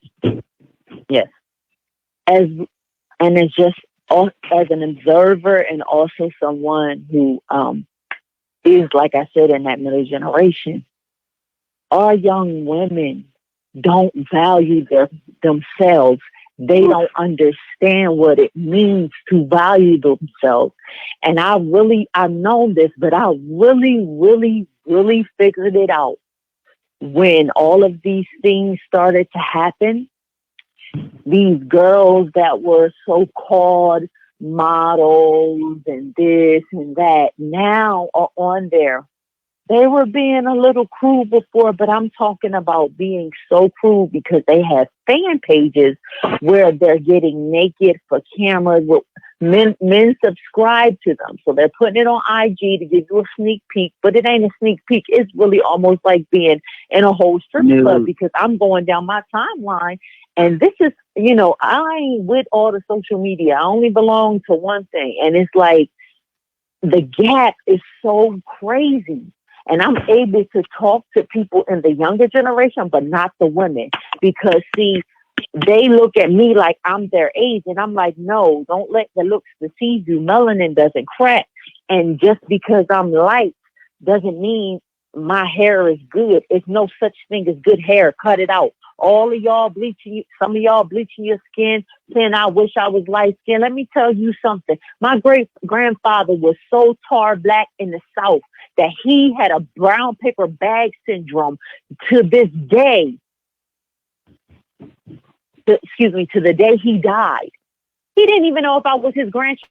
All he knew was I was a light-skinned baby that my mother showed up at the door and told my father, who was living with his grandparents, that this was his child. And they accepted me because I was light-skinned. So I had to grow up in a family that was color-struck. But now I'm like, you know, I understand. Yeah, I really was my dad's child. But the grandparents never said, let's get a DNA test. And I had a sister a little bit that came a little bit after me, and they said, no, she's not ours because she was dark-skinned. That is the same propaganda that has recycled itself. These women out here are saying, y'all got all these models in the video light-skinned with the long hair. First of all, stop with the wigs because you don't even know where they got that hair from, whose deity they prayed over. If it's a curse on it, it's a spiritual wrath that also gets you while you think they push your head. From dog hair and cat hair. May I say something? I'm sorry. I didn't catch your name, sister. What's your name? I'm TriStar, aka Curious Cat. Miss Curious Cat. You said something a moment ago. I was just going to let you go, but I'm just going to give you a little advice. It is a thing such as good hair. And let me explain to you what good hair is. Thank you. Good hair is your natural hair, the gift that you was born with. We was not only born with the key of life, which is melanin. We was born with coils, which is a signal from the universe. So and that's what I tell them. Listen, hair is good hair. When you put them fucking lashes on your eyes and you put them weaves and wigs and that bullshit in your head, that is not good hair. You are trapping the signal that you are supposed to get from your ancestors speaking to you through the universe. It is a thing called good hair. Good hair is your natural hair. What the Creator bless you with. Exactly why that's there under attack, along with everything else. We're so mesmerized by this monkey see, monkey do shit. I mean, it's so dang gone bad. I don't know if y'all recall this little doll back in the day. I think it was Starlight, some shit like that. Starbright. That's what the hell our people is on. I'm like, goodness gracious. I mean, what the fuck? I ain't never seen no black person with no blonde purple. I mean, every color in the damn rainbow they wearing this shit. Who the hell is telling y'all this shit is fucking cute? Oh, and then she had to sign on her face. A blue contact and a white contact. What the hell? Yeah, right. It's ridiculous. It is ridiculous. And now the damn man wearing the shit. Thank you. You remember her outfit? She had that same outfit on with the different tricolors. Yes, she did. Yes, she did. And honey, they was wearing every color in the rainbow, honey. They want to partake in it. But it's so sad. And so when I was saying that artificial and we're authentic, let me elaborate on that a little bit more. Okay. We original, sister.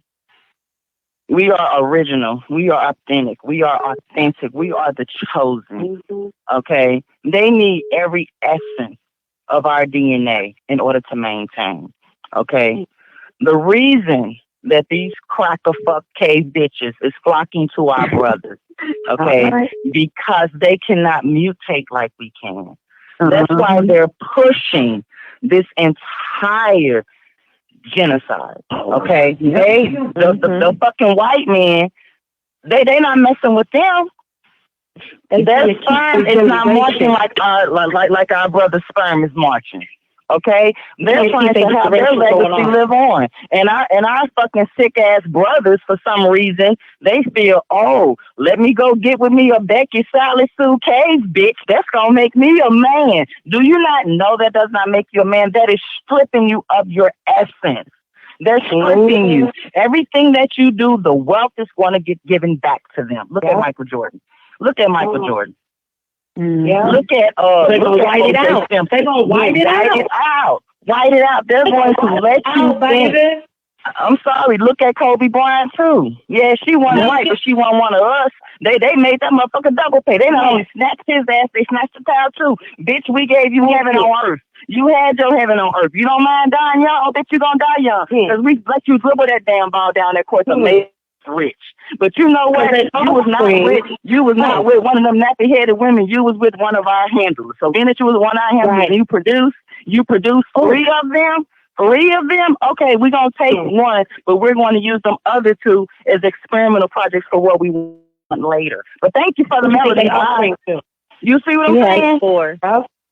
They brothers are so weak that they think when they get with them artificial bitches that it's a come up for them. It's not a come up, motherfucker. It's a slow kill for your organs and your melanin. I'm trying to come up.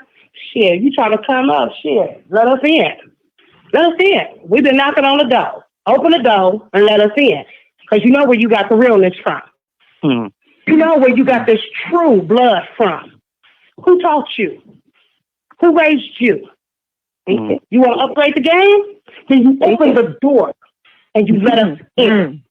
Because your offspring ain't going to do nothing. They're going to have some kids by them people.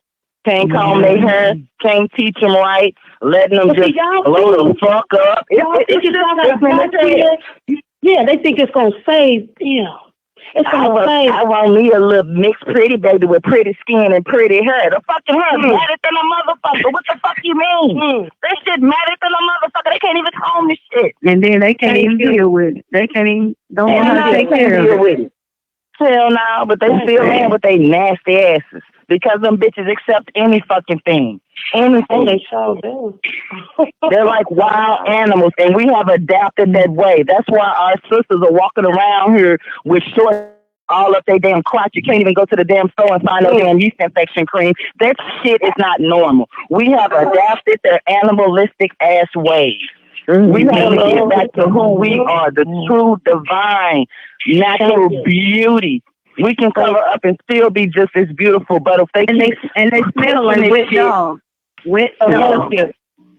Thank you. I remember in my day, you could only catch one or two hoochies in the neighborhood, and she got talked about so bad, she was sent away. And when she came back, she was right. And then sometimes they may have lost their mind. You may only catch one gay male in the neighborhood, but that nigga got his ass beat. Do you understand what I'm saying? Take it all the way down the street. You understand what I'm saying? Whatever we did when we was younger, it embarrassed your family so bad that, you know, your auntie, your grandma, they would be like, just don't come over here at such and such time when whoopie whoop is going to work or they going to church, or you know what I'm saying? I remember back in the day when you used to MC Hammer, biker short. Come on. We used to get suspended to school for that. You got your ass suspended. You couldn't come to school with that on. Ain't no way in hell a boy can come to school with his hair looking like any other damn color and a dress on with some jeans on the side. No. So, what the hell is happening? What is going on? They how long are being pushed. They are being pushed. Who did they use to push it? Who did they use to push it? About it? No. Can I say something? Hello, can I say something? Yes, ma'am. Hi. Hello. You know, it's kind of sad because my son was talking to me the other day, and he said to me, you know, Mommy, you messed me up. So what are you talking about? I messed you up. You know, and he said to me, I'm trying to find someone like you. And I can't find anyone like you. You know, and I was like, what the hell are you talking about? We around. You know, I said, what are you talking about? And you know, he went along and he listed all, you know, you did this, you did that, you did this, you made sure that this was this and that was that. And I can't find someone like you. And that's the problem. And that's the problem nowadays. You know, and he's 30. And he's not married and he doesn't have a girlfriend. I mean, well, so... You know, as a mother to another mother, what I would have told him, like I tell my 6, you better find somebody that is 20 times better than me. That's all I got to tell you. Don't bring him nor her around me. I'm checking parents' credit check. I'm not playing credit karma. The power in that voice. I know you. I seen a video with you. Sister. You are so powerful. Oh, I don't know. What's your name? I know you. You had a hat. I have a couple. You had a hat with a brim on there, like it was like a fedora hat, kind of like a fedora hat. With a ribbon. Who is this? Who is this? This is TriStar. I also have a video. No, the sister that was just speaking. Who has the powerful voice? Oh, that's Miss Storm. Miss Storm. STORM. Miss Storm. Oh, okay. I'm fire, baby. I comes with it. I don't play. Okay, because I know my voice isn't that I didn't mean to interrupt the other lady, but I was saying, oh my gosh, the power in her voice. I just wanted to say yes. I love that. The lady that has the son's looking for a girlfriend. What's her name? Yeah. Oh, this is Sister Ella. Sister Ella, let me share something with you. I have worked in the OBGYN department. I worked for the health department for about 7 years. Tell your son to be patient. Okay, Oh, it's not that you messed him up. Okay, I have 2 older brothers, and my brothers always told me that they've looked for someone similar to their sisters and their mother, someone that's family rooted, family oriented. I'll be 41 this year. Okay. I've been engaged twice. Okay. It's so unfortunate, but me personally, when I date, I look for someone similar to my father. I look for someone that's similar to what my grandparents had. And unfortunately, in the times that we're living in, everyone is looking for everything on a physical. And I've come to understand that. I've come to understand that personally, and I've come to understand that in my career of work.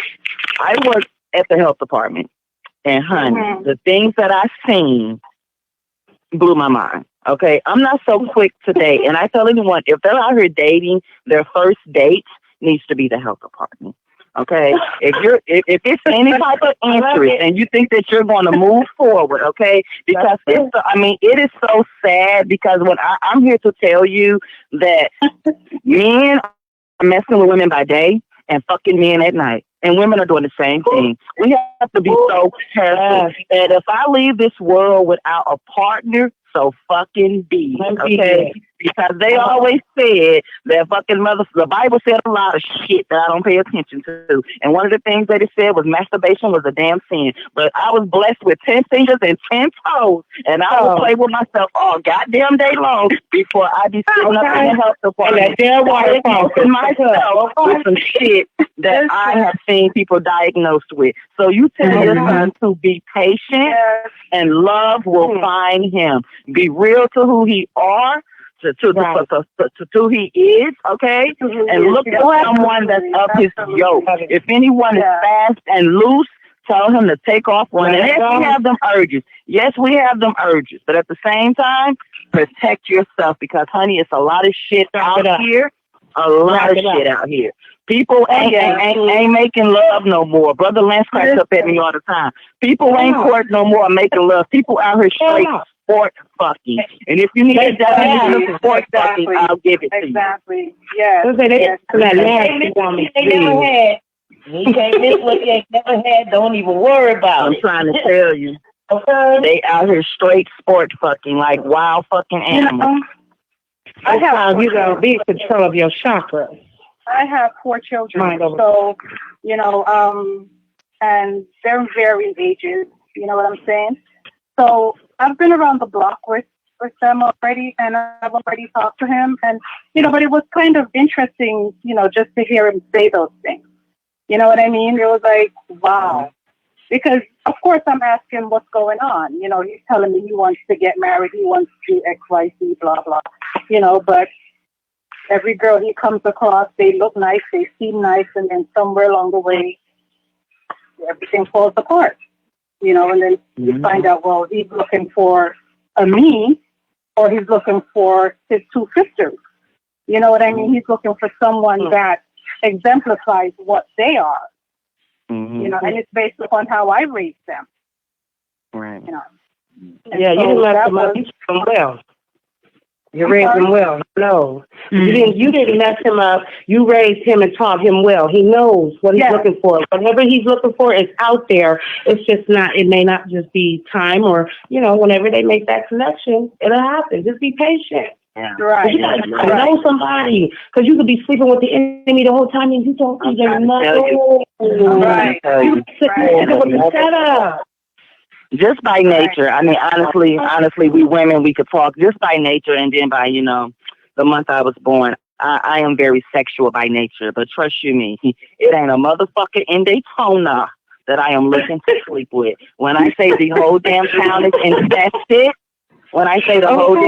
infested, I can say that, and I can speak on that factually, okay?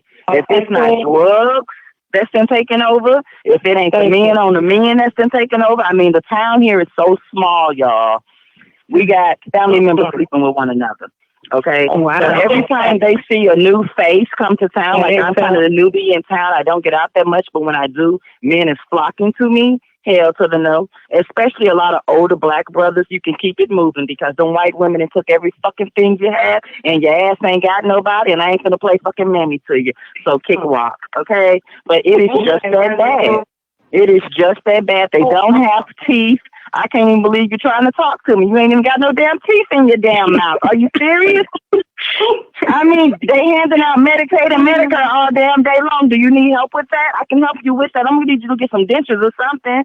I mean, what the hell you trying to talk to me for and you half stepping? I'm coming with my A game, so I'm going to need you to come with yours. But it's just that bad to where I don't care to even, sleep with anyone. I don't even care to be with anyone because people are strange. People are not normal. And I'm telling you, it's a lot of ages. It's a lot of fakeness. It's a lot of shit going on. I'd rather be to myself. Yes, because you got some that's just gigging and messing with you, sexualizing with you just for your DNA, baby. They just trying to get that DNA, baby. Yep. Yeah. Yep. Nope. I don't They trying to get that DNA. They might rob your ass, your family. You don't know. You just don't know no more. You just don't know. You really don't. Good. They back in the day, they be baking some serious cakes on you when they watching you like that and see how your movements are. You a strong person. The bastards know they sick. The bastards know they sick, and they still try to talk to you. They know they sick. They know they got leaky digglings and leaky vaginas, and they still gonna lay with you. Hell to the no. Okay. Hell to the no. Yeah. No. And see, I don't know. It was a nurse up here speaking earlier said she was a RN. So I don't know if you've ever dealt with individuals with communicable diseases, but once you kind of treat a magnitude of those individuals, they hold a scent. They hold a scent. They sweat. They hold a scent. You can tell your AIDS patients. You can tell your individuals that have herpes or syphilis. They carry a scent. So I could be in the presence of you and you smell. I know exactly what you have. And what you got. I can look at your fingernails and I can tell. I can look at your cheekbones and the way your eyes set. I could tell. So I'm good. I'm good. Thank you. Okay, you might come back with some. To answer that was me. That said, that was I've never dealt with that. Like I said, about after 8 years being in the hospital, I decided to go the corporate route, showing things of that nature. But no, I just know that I'm not actually that far from your age. So, like you said, you will be 40 when I'm 36. I'll be 37. Right, I'm right in between. Yeah. I'm right in between. Yeah. That younger generation, yes, they are. I've actually dated younger, and I found out that a man had actually hypnotized me, and it's a real thing. Sex magic. You slip and fell. You slip and fell on the Google. It can't happen. It can't happen. It's a real thing. It's called sex magic. Yes, it is. It's a real thing. And somebody very dear and near to me that I've never met, and I met through Lance, told me this.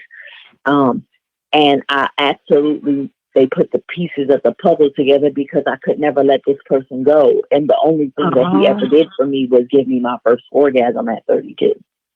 But I hadn't had, he knew that he preyed on me because he knew I hadn't. He was like, "Oh, you a clean girl. You ain't had a lot of partners. Like, you wouldn't even let me touch you for such a long time." And he was artificial. Yeah. Yeah. He told she, people watch. I don't even know what I am artificial means. I mean, he was one of those black men that says, "I think white women are pigs," and that's like an animal. He would never touch one. He was very pro-black. He was educated, but he was stuck in whatever had a hold on him. He had a sex addiction, basically. And so how did you get free? I didn't recognize that. Yeah. Excuse me? I said, how did you get free from that sex magic?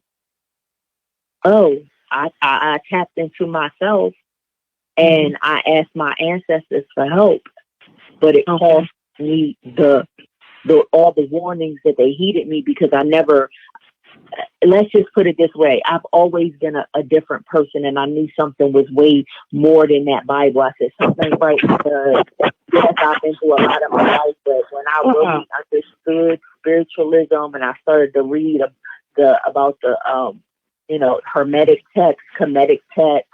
I learned about quantum physics, a lot, chemistry, things that numerology, astronomy, astrology. When I dove myself back into those African practices, these are the things that I actually, started to say, I had real low self-esteem because I was in a really bad domestic violence relationship, and I lived 1,700 miles away from anybody I knew. And I dated this man long distance, but this was a whole different relationship, and he saw It don't matter. That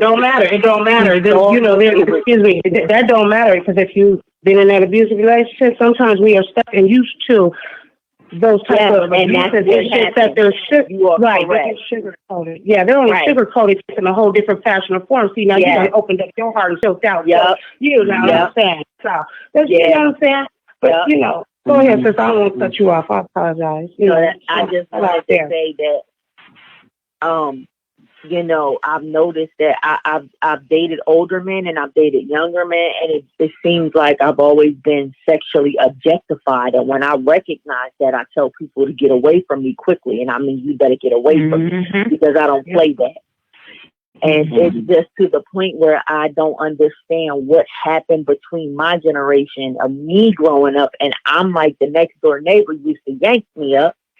And there was he was a drug dealer on my street, but he made sure all the elderly people had everything that they had. He protected their house. You better not come on my street. It was a street that had a dead end in a creek in a very violent city. And he was like, don't you dare come down here. It's old, like his mom was elderly. He took care of my grandmother until she had to come live with us. And I had to go live with my parents and become the strong one. But I'm saying that as far as sexual health, I know that these people are around here leaking. But yes, you do have sexual demons. You do. Yes, you do. And I say, anytime you think you're going to be in a relationship with me, you have to go with me and get it done by the same person, and we have to be there together, and we get our results together before we go anywhere. I don't care what that means or not. Not only that. I want to share something with you, ladies. Something that I've just kind of learned throughout the years. I mean, it's my line of work as well. I gave up my virginity willingly when I was 13 years of age. I happen to tend to like older men as well. It wasn't that I was forced. It was something that I personally felt like I was ready for. A lot of people felt that this older man persuaded me, to giving him, me. It wasn't that. I actually loved him. This is my daughter's father. He's several years older than me. And he's a lot, and I really learned so much. But I also came to understand later sapiosexual.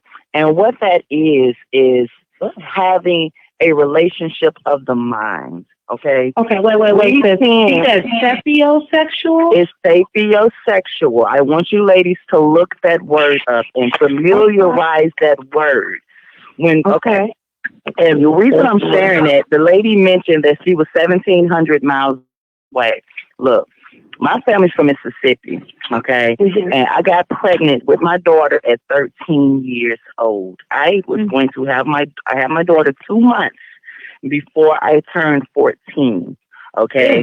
And it was overheard that they was going to take my daughter. I ran, okay? That was my decision. I ran away from family. I stayed gone until my family understood that that was my choice. Okay. I was sleeping in cars. I was sleeping with people's houses with me and my daughter that I thought I could trust, which a lot of older people, they would let me come there. They wouldn't tell my mother where I was, but I kept running. Okay. But I always surrounded myself around people I felt would help me. Okay. So regardless on what it is we're running from, we have to know who we are. And at that time, at 13 years of age, I knew who I was. I'm not going to sit here and lie on this man for this man to go to jail. This man did not rape me. I willingly went with this man, opened up my legs, gave him me. We have a child, and that's just what it is. Okay? But he taught me how to be a woman. He taught me how to love myself. He taught me how to actually read and understand what it is I'm reading. Okay. we can sit here and we can make love to our own minds. I want you ladies really to familiarize yourselves with sapiosexual. Okay? When we are lonely and we feel like we need someone, have a relationship with yourself.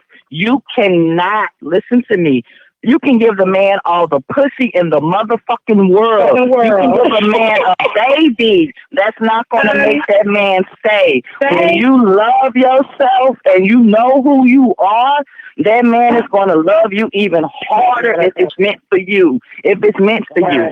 Relationships do not work because we don't know who we are. We slinging pussy this way, slinging pussy that way. We sucking the dick. We sucking the ball. We're doing all of this. And guess what? We're not communicating. There's nothing else there but physicality.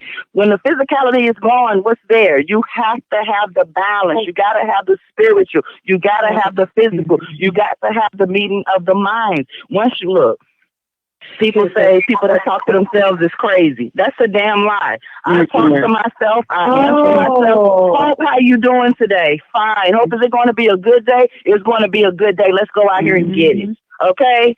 We have to show pride in ourselves. I don't look for you to tell me that I'm beautiful. It's a compliment. I appreciate it, but I get up every day and I look at myself in the mirror, and that's just what it is. You beautiful. Go out here and make the best of it. We have lost who we are. We have to find ourselves. Not only when we tap into ourselves, okay, we have to know who we are. Exactly. So, okay, hold on. I got the definition of the sapiosexual. It's a person who finds intelligence sexually attractive or arousing. Oh, that sounds like me. I'm a Gemini. Right. I'm a Gemini, baby. Of thyself. It is an intellectual relationship of self. So say, for example, if you and a man is conversating outside of sex, and he can make your feel just like he makes your bottom half feel, that is a sapiosexual relationship. Right. You can make yourself climax of the mind with him or without him. Yes. Sister, I wanted to say something. I think you're getting confused. They were two different relationships. I was saying that when I was younger, I moved somewhere 1,700 miles away to be with a man, and I lived with him for years. And we never even argued. We were best friends, and one day he just came in the house and beat me up, and I got out within 8 months. But I carried that with me over the years, and the man who sexually hypnotized me saw that I was a battered woman, saw that I didn't love myself. I grew up in a family that my mama said, don't no baby, keep no man. You go out here. My family was big on education. I have Harvard and Princeton grads and all of that. That means nothing to me until I found myself. Then that's when I realized. But that last man I said that hypnotized me sexually, there is a such thing as sex magic. So yes, it is. Like research it, literally. It's around. And the person that told me that was someone that is very popular on this platform. Very popular. Okay, let me go back to Queen. Hold on. Because that sapiosexual is not of self. In the psychologytoday.com, it says it is defined as a person is someone who finds intelligence and the human mind to be the most sexually attractive feature for a potential sexual relationship. And hey, I'm with that. You got to make my mind come first before you get back up, baby. And I'm serious because I'm trying to point exactly. My point exactly. Nigga, don't fuck with me. I'm serious because I'm gonna work my ass off. You got to work yours too, because 2 + 2, that's quick math. You know what I'm saying? Right. We're no games around here. What you talking about? You know what I'm saying? I'm just saying. You know what I'm saying? I'm just telling you what it says, sis. It's not of self, but I fit that right there. You got to make my brain come before you make my you know what I'm saying? I don't even want to touch myself. I want you to talk to me and see. I'm in that, like I said, that generation where people want to text conversation. Mm-hmm. No, you talk on the phone. How do I get to know you over text? And exactly. Younger people, right. No feelings, no emotions. They don't want to have conversations because they don't know how. They don't know how. Exactly. They don't know how. Because they don't know how. So they utilize their bodies. They utilize their bodies while they're sitting next to each other. Like they want you to turn them out. They want you to turn them out like Cardi B and girl Nicki Minaj. Now I gotta get you with that little Kim, that Faye. You know what I'm saying? We gotta bring it back. They gotta go back to seeing that. But you know, it starts from in the home first. They got to see that affection. They gotta see that love. They gotta see that man treat that woman like a woman, and that woman really treating that man like a man. They got to see that we can go through this motherfucking grind, this struggle. We can go through this tough ramen, my nigga. We can split this shit. You feel me? We really can. Nigga, I'm rolling with you rolling, nigga. If you roll in the basket, I am too, but we finna go get this bread. We finna make this happen. We can show you what it is to come from the dirt because our people came. Our people came from the dirt, baby.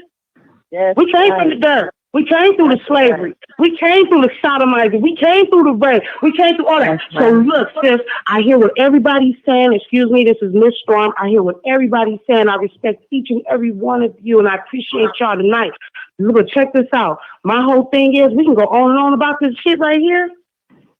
What we gonna do today? Because today is motherfucking COVID-19. And I know I'm sitting over here on the west side.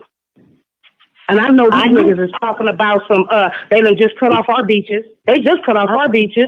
You feel what I'm saying? Hold on. Now they talking about this, you got to get tested type shit. Oh, they going to come knock on some doors. You see what they did in China. So what I'm saying is this, sis, is we going to get this motherfucking bread in a caravan and a couple of buses, boats, because as real women, as mothers, and if you ain't a mama, trust me, you somebody mama. And if you ain't, you ain't somebody mama on the street, somebody mama had you.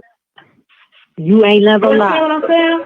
So I'm just saying, from the air to the motherfucking land to the motherfucking sea, what is we gonna do as women? I have a friend of mine who's from the Bay Area and lives in Texas, and we already started putting our stuff together because I've tried to put a band of girls together that I thought were my friends and thought like me, but they don't. They're stuck in this. And me and her, like, listen, we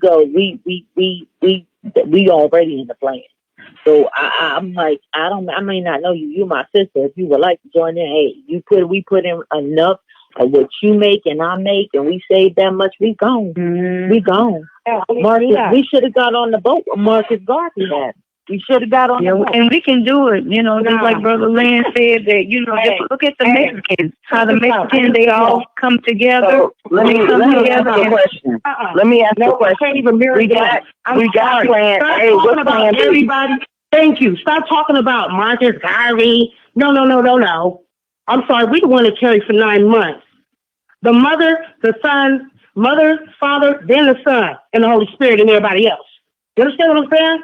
We know as of today that only women can create a man or a woman. We carry for 9 months, 2 months. It don't matter. If some of us fail, we get up and we try again. Aaliyah said, at first you don't succeed, you better dust it off and try again. And I'm serious about this stuff. And excuse me, let me ask a question. May I ask a question? Yes, so, I mean, I don't know how much you all been following Brother Lance, or just following, you know, a lot of the naysayers or whatever. But most have a plan A. Most don't have a plan B. So we know that we're dealing with COVID-19, this whole 5G. I've been pushing no chip, no vaccine. I'm in healthcare. I know it's coming. I don't know if you all are on board with that, but I hope that you all will be on board for starters. I'm sorry. Where are we going? That's where we're going. Finish or can I finish? Go ahead and finish. Okay. Anybody else want to weigh in, or can I make my point? Or go ahead, sis. Go ahead. Okay, we are kind of past putting the money together. Okay, what's going to occur is actually now as we speak. Like you said, we could talk all night. Okay. If plan A, trying to get with individuals, pour money together, that's not going to work. We need to make moves now. I don't know what you all have planned, but I hope that you all have the essentials that you need. I should not have to go into detail with that as far as stuff that's personal, as far as things to protect you and your family. That's where we need to be. We need to have an escape plan. Okay, it's not a matter of money. Money's not going to be able to spend. I don't know if you all have heard, they are locking up ATM machines. If your money is not out of your account, you better get it out. Okay, this $1,200 stimulus packet, don't fucking wait on it. If you get it, you get it, okay? Thank you. You go pay for it. Get you a pantyhose and put that shit in your fucking bra. I'm talking to women. If you have to wear that shit up in a tampon up in your pussy, okay, you do that, okay? But it's not a matter of coming together with anyone. Get your family, get a plan. Even if you don't have one, I suggest you get on the phone with them in the morning. And like, you know how we in school and shit, and we have to all go to a central location, do a tornado drill, shit like that. You better have one together, okay? They are trapping us in. We're not going to be able to get out. If you do not have an older vehicle, you better find someone that you're close to. These new vehicles are going to shut the fuck down. Okay, you got a motorcycle, that's probably your best bet. All right? You got a newer car, try to drive as far as you can. I don't give a damn. Try to get you some wood, try to navigate. I don't know if you all have older maps. I still have my father's map. That's from state to state, north to south, all of that, because we've become so reliant upon these GPSs. Our phones are going to go out okay. They're going to push this whole 5G. Okay, it's not going to stop till it gets to 8G. Familiarize yourselves with that, sisters, please. Okay, they're going to shut the phones down that we're on to push this whole 5G. Then it's going to go to 6G, 7G. The phones are going to try to get us to get these newer phones and shit. Okay, these cars that we're driving that's electronic, they're going to shut down. Okay, everything's going to go off the grid. Okay, it's not a matter of waiting. If folks don't want to go, save yourself and save your nation. Thank you. Okay, if you ain't got no plan A, I suggest you get one. Plan A don't work, you better get a plan B. Love it. That's it. Okay, that's what we're going to do. That's what we're going to do. And the younger, that's the thing that get you a bunker bag. Get you a backpack. A backpack you can carry on your back. Okay. I try to tell them that I have a child, so you know I've had so many. I collect matches. I have certain gadgets and things, and I have always kept rice and more water than he's like. He can barely fit in my car. That's fine. What you got? What you got for protection? What you got for protection? And I have a destination. I can't. That's something, like I said, I come from a certain type of family, and so our books used to lay around, and I used to read them. I was pushed to be in orders that I had to renounce. That's what I'm saying. That when I say that, I'm not saying that as in, I was just saying like, and whoever said Marcus Garvey, I said like a boat. And I was saying that, you know, our ancestors as well had a choice and not a choice. And some of them chose. A lot of people don't know that Liberia was a place that's a country that was made for slaves that wanted to go back to Africa. And Marcus, I'm saying, where's our Marcus Garvey from this generation? Meaning, yeah, you could get a boat, but do we know where we're going? Do we have that push behind us? We have lost that zeal, maybe because they were so close to slavery and they knew the depths of it. Like I said, when you're in an in-between generation, where that generation was my sister had a child at got pregnant at 12 and had a child at 13, and she never not worked her whole life. Even when she was 13, she knew she had to do something. My family doesn't sit around and wait for the worst to happen. I've always come from a family that had the means to be able to go and do different things. And if I had always said, I may not believe what you believe, but we're all in the same house. And where I live on 5 acres of land with a 7-bedroom house. And there's 5 of us, 6 of us in here. because that's what we do. We love. We understand. And I think that my father did this because a long time ago, because he knew we could not be anywhere near as much as an hour and a half. The close is far away is the city that I grew up in.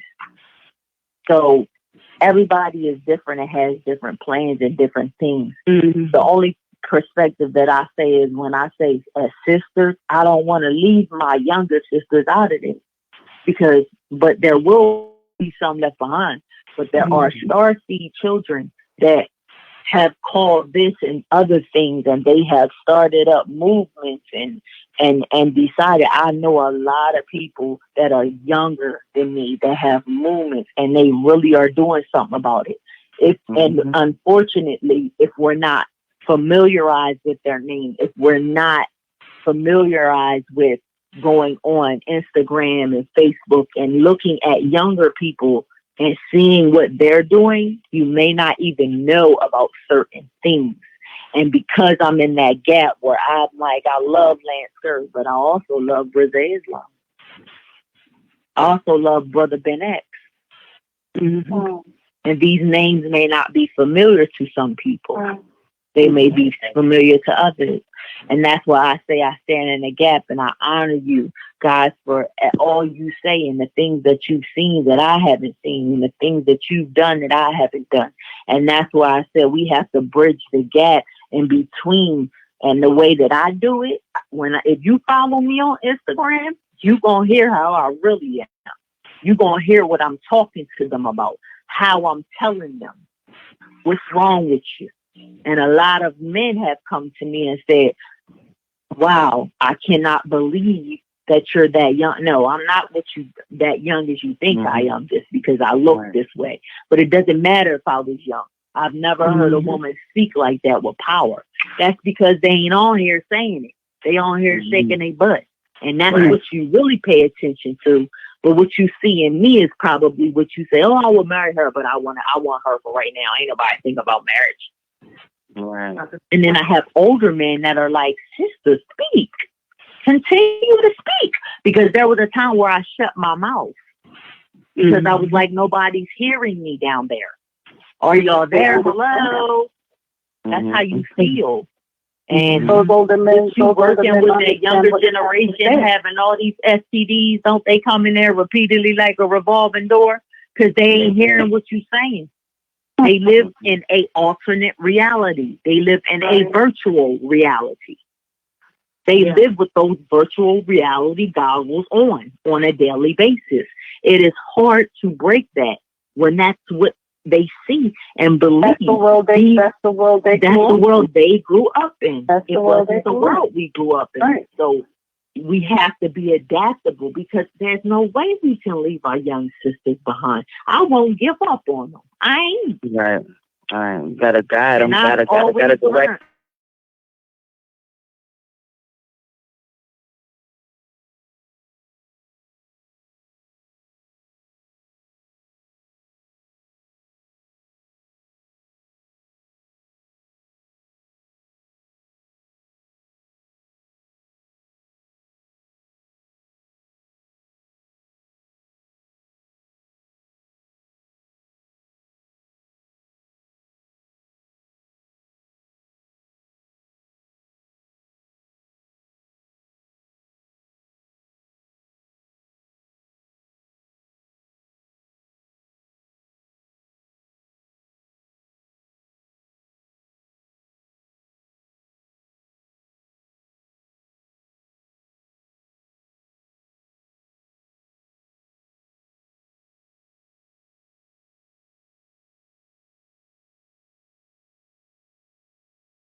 you're burnt out.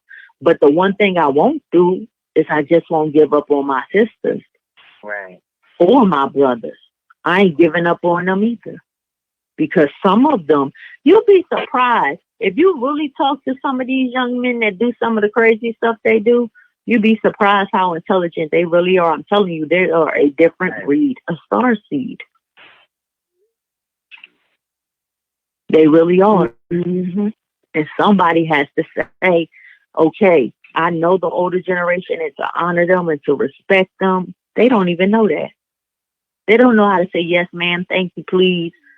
You're welcome. You'd be surprised. But they got all these ideas of how they're making money off of their head, but it's all the Western way. Gotta have money, gotta have this. I mean, your cash it's a piece of paper. It ain't gonna be worth nothing one day. Mm-hmm. But they don't know that. They're like, well, when businesses open back up, you'll have this much cash if you do. Like, people are scamming people, getting their money, trying to start up, because everything is about entrepreneurship. Everything is being pushed to do for your own. And I don't have a problem with that. But you got people out here that's saying, well, if you, I've been on here for 12 months. Now I'm about to offer you all that I know, and saying that they made millions of dollars in less than a year, and they charging 20 people $20 a month to people, and they're actually keeping their subscriptions and start their own business when it's all a scam. You'd be surprised. It is Instagram is staged. A lot of it is staged. Even regular people, they'll go rent an Airbnb, dress up in different clothes for the whole day, take pictures around different things in the pool, going down the steps, in the kitchen, in different clothes, and just wait every 2 months to post a picture like they still live in there, and they actually ain't making no money, and they're living in the hood. Wow.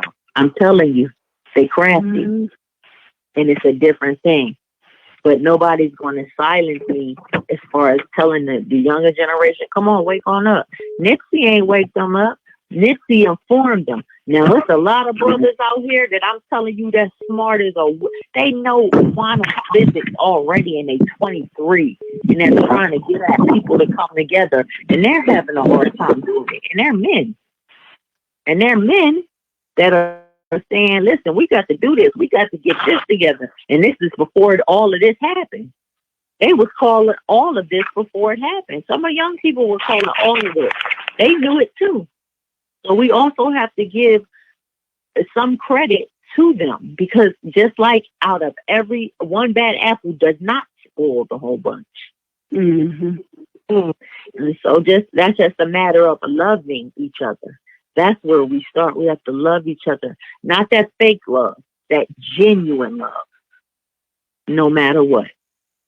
Because I'd give my life for every woman on this phone. That's where we got to be with. And that's how I'll give mine as well. I'll give mine as well. When it comes to my people, I'll give mine as well. Yeah, we got to stand united like that. And that's the mindset. And that's the people you connect with. But we got to be, whoever said that in the beginning, got to be with like mind. That's where we connect. Yeah, for sure. And we got to stay this conversation. This just, with the group of queens here tonight, with having similar stories, or experiences. It didn't just happen by chance that we're the only ones that connected to this call. So that means we need to stay connected. Right. So real quick, just check this out. Like I said, I done been through a lot. You know what I'm saying? I don't trust nobody. I'm serious about that. Mm-hmm. You know what I'm saying? I watch my back everywhere and each way that I turn. You feel me? I'm a go-getter. You know what I'm saying? I'm a soldier out here on the streets.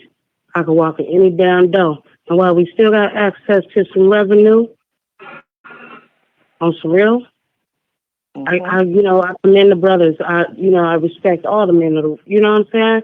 Like, they got to deal with this world 20 times harder when they step out in the street. So I know. You know what I'm saying? So, but I got to get them a little stressed though, because they got to pick up this pace. They not like my bad daddy. They're not like my uncle. Feel what I'm saying? Yeah. Well, we can actually go to bed as kids, eat peanut butter jelly sandwiches.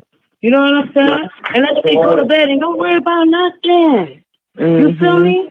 Or we sitting in front of that full model TV watching that news, you know what I'm saying, from the Reagans to beyond. You feel what I'm saying? We got different black tribes all over, sisters. Oh, sister, I lost my mother. I just lost my great aunt. She was a revolutionist. She was an activist. Wow. But I don't really have no plan A or B or C. My plan is just, you know what I'm saying? Let me find out what everybody else doing, but then again, I don't want to find out what everybody else doing. Because I also think that they trying to find out what I'm doing. Hell yeah, they're trying to find out I'm calling them. Like, wait a minute, you don't talk to me in a million years. Like, what you calling me for? It's got to be some shit in my court. You feel me? I grew up in a general hospital where I like to live with all my children. You understand me? For sure. Did you see that nigga El Chapo? Did you see that nigga El Chapo? That nigga behind the motherfucking wall. Okay? He behind the wall, and he made the motherfucking nurse walk my son out this front motherfucking door because I got most. Oh my gosh, I ain't. You understand me? That's how much I love mine. I appreciate Queen putting us up on game, but I don't know if I want to be tucking no more. You feel me? Right. Teach me the. Oh man. Teach me the piper, baby. Teach me. I'm a student. That's what I'm saying. I come from the books and the streets, sis. Amazing. Talk about it. Talk about it.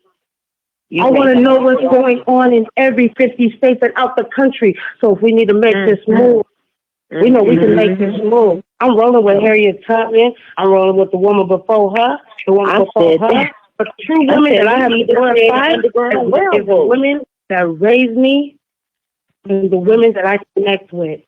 And I'm on Lancescurv show to connect with some real women. We may not always agree, but you know what? Say my life to my kids, like, I'm going to roll with you like Harriet. You ain't never got to pull out no heater on me and say, no, we rolling. Regardless. Trust me, I'm going with you. I know you the business Moses. I'm going with you. Park them red seas. That's right. Because as women, you know what I'm saying? Like, come on, man. I'm just saying. If we're going to say too much. Listen, you over here, like, I'm just learning so much from you. I love your fire, man. Are you from the Bay Area? I've been patient. I need to go now because I know. I don't know, but I know. And I understand being between the lines. You feel me? I was like Ronald Reagan era. You feel what I'm saying? The Dairy Cold wow. I used to follow the still. The Cheerios was good. When you had Frosted Flakes. When you had Wheaties. When you had the Kool-Aid with the stick. You feel what I'm saying? Put on salt. Don't play with me. Right. Yeah. Hey, Queen. The honey sandwich days. You understand me? I'm from that TV dinner stage, the metal little pan that you got to put in the oven. Because, nigga, we know what no microwave is. Yeah, I have no dryer or nothing. I never get to my edges sizzle, especially that kitchen in the back with that damn person. Oh, hey, press my I don't know what. You understand what I'm saying? We playing Chinese jump rope. They don't even know what Chinese jump rope is. And we can make it out of some rubber bands and tie her hair up, nigga, and make a whole new building. Come on, I'm coming out like Army Commando. Sis, I got my daughters 13 years old to 16. They've been listening to part of this conversation.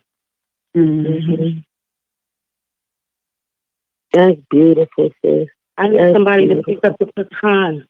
If I can make it and get it halfway there, I'm coming like motherfucking Marcus Garvey.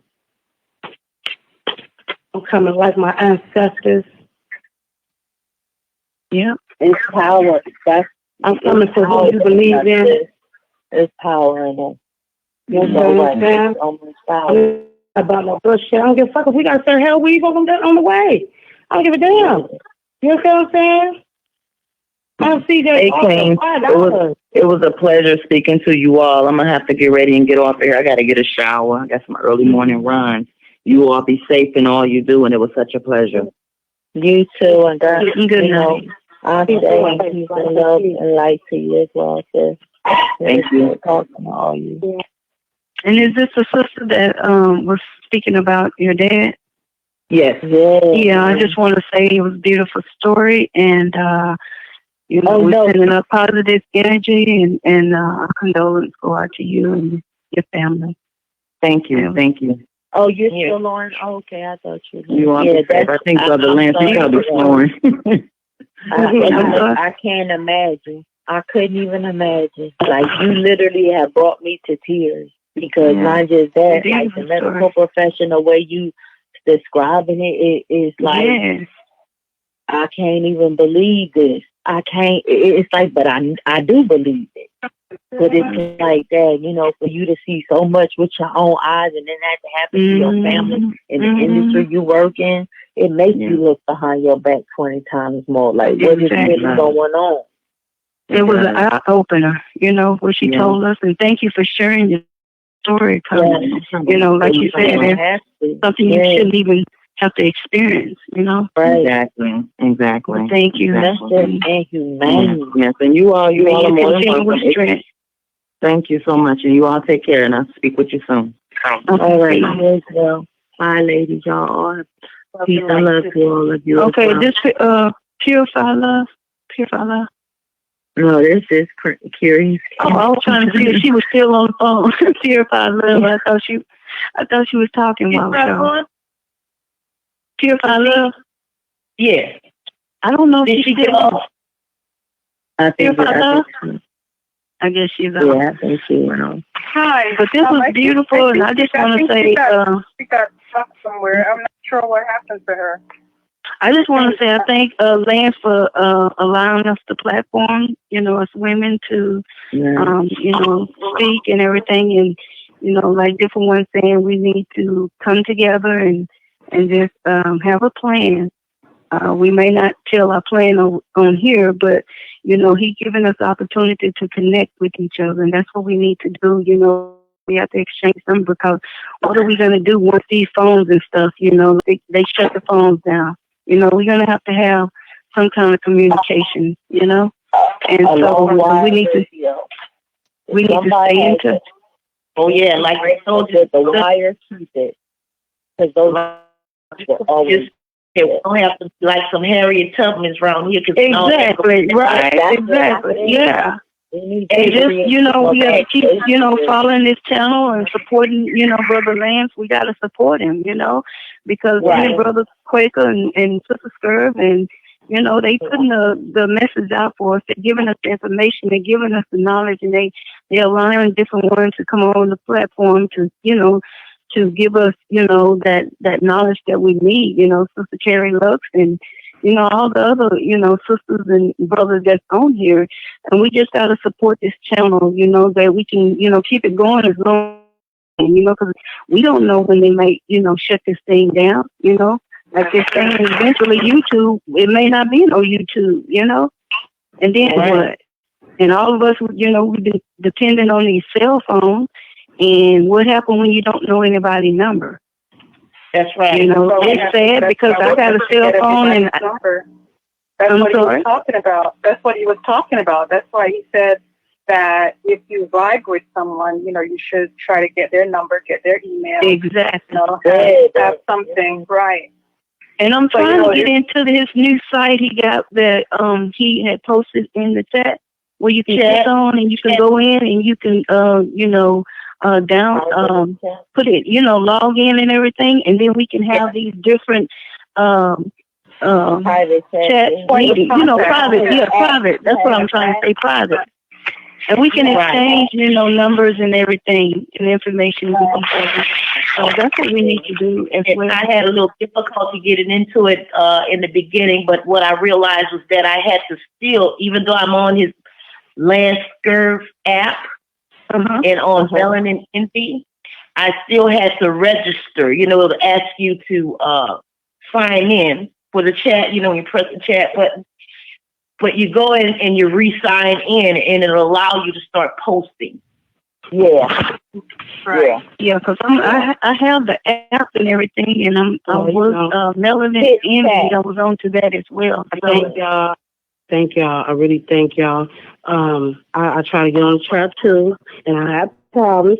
So, you know, Lance got my number. You know what I'm saying? We don't get it though. You know what I'm saying? Okay, now who's this speaking right now? Oh, this is Miss Storm. That's Miss Storm. And I'm Sandra. Know yourself. Hey, Sandra. You just and this is Black Tea. I'm Black People Talk.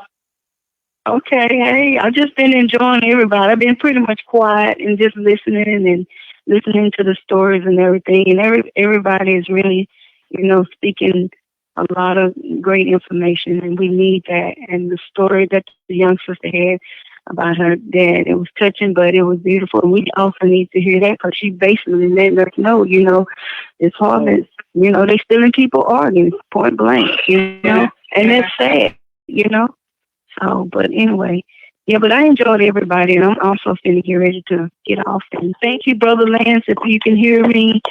Thank you, everybody, for coming on. We had to step away, so we're gonna shut it down ourselves. Night on us. I think it might. But for those of us, thank you, Purify Love, because Purify Love is the one that inboxed us in the chat saying that she wanted to do this conversation for the women. So thank you as well. Yeah, thank you. Hello. And we got to do this again.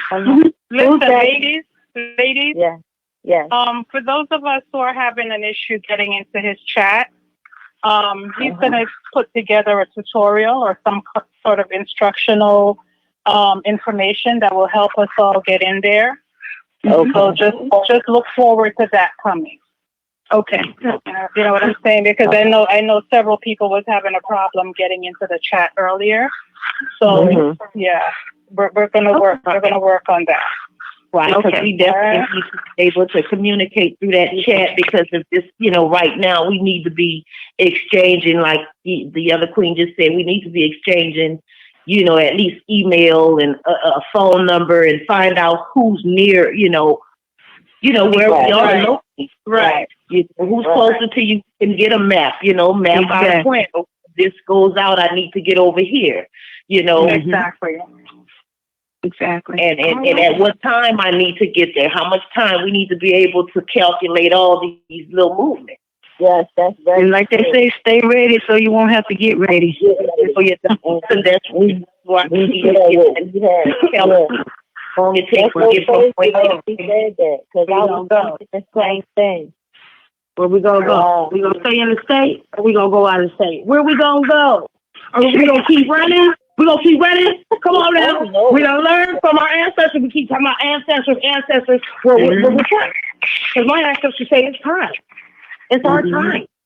Yep. It is. It's a reset. I think he's gonna have a show on that. This conversation is manifestation of the reset that is going on. If you follow anybody else from the conscious community, if you ever heard of a man named Billy Carson, if you ever heard Dr. Phil Valentine, and Bobby Hemmett, I will really, look into who Bobby Hemmett is and Dr. Phil Valentine, and they always give. I've heard of him, Bobby Hemmett.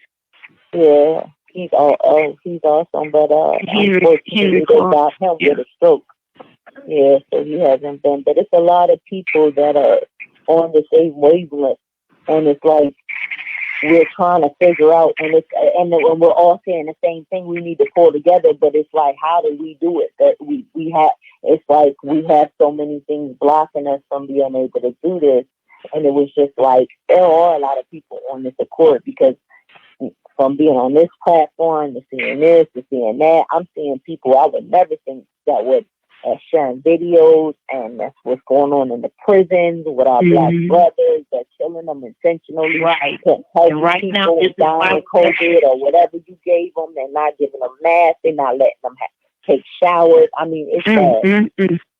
Exactly. Wow. So it's formation time. It is definitely formation time. What they say, what you didn't get back then, you sure can't get it now. It's formation time. You don't, formation time. Yeah, it's like if I was my life unto death, but if I fought to the end and I just did what I was supposed to do, I can transition. And that's one thing I really found out. I'm not scared to go because I wasn't supposed to be here. Mm-hmm. Wow. So that made me not scared of death because I understood what it was and not what it scared me to be as a Christian child that I'm going to hell. Like, it's a dogma. Like Clary was saying earlier, we have to unlearn the dogma, and it's hard. Yeah. It really is. I have to actually rephrase that. It's drill time to execute the drills. This is where you go, move here, move there. We come together over here. That's complicated. You know what would be good? What would be good? It's like just getting together with folks in your own state, because right now I think we're all in different places, and that would be a challenge. You know what I'm saying? And I think anybody else on here from Texas? Anybody from Texas on here? I was on my way to move there. I am in Texas. I'm Black sheep. You Black too? Yes, Black. Okay, but when we get on to the land, to that app, once we get onto the app, we're gonna connect and exchange numbers and email and everything, because we need to go ahead and do that like ASAP. Right. You should app for the women. You feel me? Or a chat line, a chat board. I'm on the chat. I'm TriStar on when you see on the scroll, and I'm TriStar 83 on the chat. Okay. Sometimes Queen that said she's in Texas. Hello? The Queen that's in Texas. Sandra, know yourself. Oh, okay. Sandra. Hi, Sandra. Hey. Are you in Texas? Oh, have I missed Texas? I'm in Texas. But in the meantime, we're just going to keep on, looking out for the notification to come up from Brother Lance and Brother Quay, so we can get the information, because they're giving us that information too. A lot of things he may not say, and he's saying a lot of things in code, but I mean, hey, it's time for us to wake up and understand what's being said and what's being, put before us. So, for real, manifestation creates frustration, and it also creates a situation. So, you know what I'm saying? For every action, it's a reaction. Let's just, let's do this right while we still got access to these things, so we can create our nation as. That's why I say people should realize and understand people that's in prison. Just imagine what they going through, the people that's in prison, the men and women in prison. And then here it is, we're in prison. It's like we're in prison right now, on this lockdown. This is like prison. But come on, they in prison every day. It's not like, well, it's me. Let's just, you know what I'm saying? Man, we're gonna have about that every day. Just like the people, just like the people should have been thinking about the homeless mothers and children that's sleeping in churches on pads. You understand what I'm saying? On the street, in tents. Come on, how do you have 44,000 homeless people in Los Angeles? LA is the place to be, baby. Come on. Haven't they been moving them around, though? Haven't they been? I don't care where you're moving them to. You should have been moving it into the publicly owned homes. Now, I'm going to give you too much information, and this is misformed. I'm going to give you too much information. There's too many of us great minds on here. Brother Lance, if you hear what I'm saying, thank you, brother. Please create some type of app, platform, or room just for us women. That's really ready to get this down. He already got that. He's working on that. Oh, well, somebody hit me up. I'm trying to tell you, hello, sweetie. I'm trying to tell you that he's working on that. And if we keep checking back his Melanin Envy platform, he's working to put, different compartments in there where we can get together, whether it's by state, whether it's by whatever it is that, our own personal ideologies, that we can chat and we can vibe together. So those things are coming. You know what I'm saying? Come on, because y'all got, all right, I hear you. We got to know where we come from, first of all. We got to know where we come from. I'm going to say, I'm getting ready to say good night. I enjoy talking to everybody. Y'all have a great night, okay? Okay, great night. One love. One love to you, my dear. This was awesome. Miss Thorne? I think she hung up. Oh, you're there? Okay. Yeah. No, I don't know. she said it. All right. Well, this was nice. We should do it again.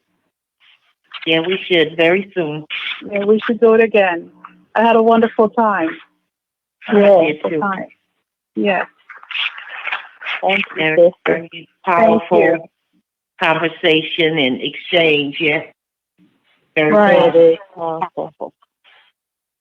And I know Brother, he's gonna do. You know, he's coming through on it. As a matter of fact, I was supposed to, before all this lockdown, you know, we got locked down, and I said, well, I was gonna try and make my way out there to see the brother, you know, meet with him on some issue that they had. I spoke on one of the shows about, and of course we had the lockdown, and I for now, have to use other means that I don't have a vehicle. So I was like, oh, well, that's going to, you know, put a damper on it. It put a little damper, but, you know, it's not a hindrance because that can still come to, in this platform. I think a lot of positivity, a movement is going to come from this platform real soon when they get together. I feel that, you know, we know how to organize and we get things done like the other sister was saying, and it can happen like just everybody, you know, get the detailed information. You do this, and we all come together. Get the plan organized. Get it in, you know. That's all there. Right. And we touch bases with everybody close to you, and we connect. Everybody has something to bring to the table. Well, we can try to see if we can do this again tomorrow night, you know, and see where it goes from there, you know. But I just want to say I really appreciate everyone that came on here tonight. Really do. And unfortunately, you know, Brother Lance had to step away, so I get the wonderful job of closing things down today. All right. Peace and love and light to you. Love to you all. Light to everyone. Good night. We'll do this again tomorrow. Hopefully. Okay. All right. All right. Take care. Bye-bye. They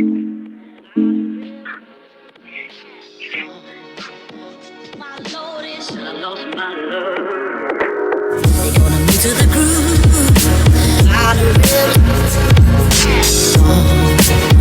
My notice, I lost my love. They gonna move to the groove.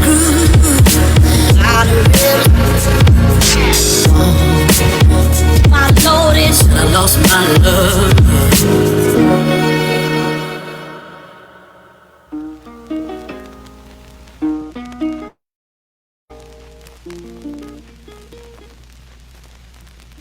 Why are we called Negroes? Why are we deaf, dumb, and blind? Why is everybody making progress, yet we seem to be lagging so far behind? Why are we mistreated? Why are we in this condition, stripped of our name, our language, our culture, our God, and our religion?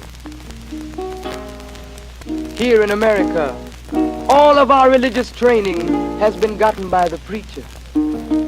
He has told us of a heaven way up in the sky that we can't enjoy now, but rather after we die.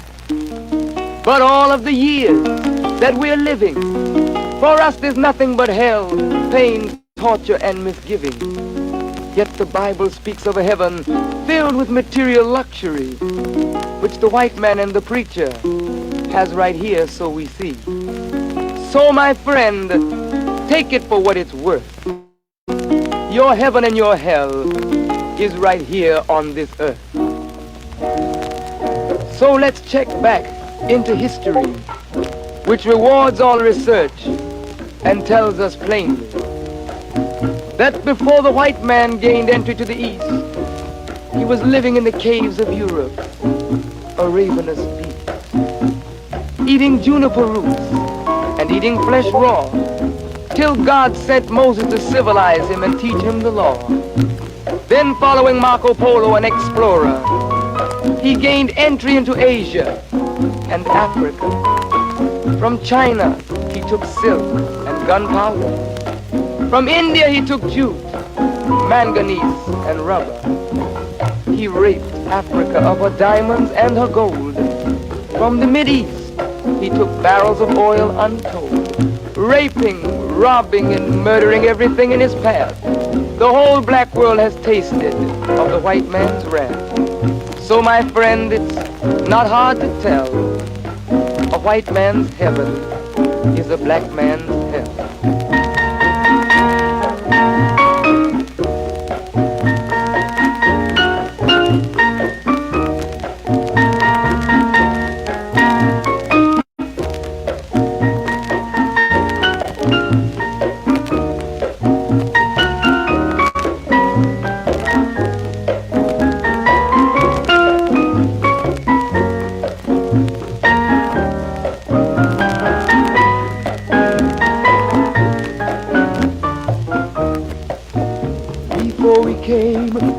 America, we were living in the East. By the Nile River, we were living in luxury, enjoying freedom, justice, and equality. We wore silken robes and slippers of gold. We were the wealthiest and the wisest people, I'm told. Now we are the poorest of the poor. Nobody wants us at their door. So, my friend, it's easy to tell. White man heaven is black man hell.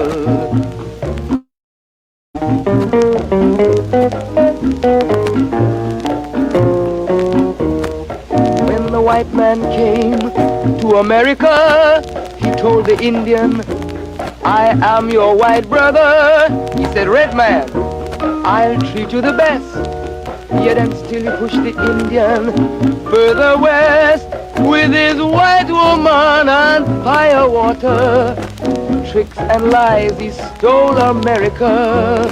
The original owner of this nation is cooped up on a reservation. So, my friend, it's easy to tell. White man heaven, black man hell.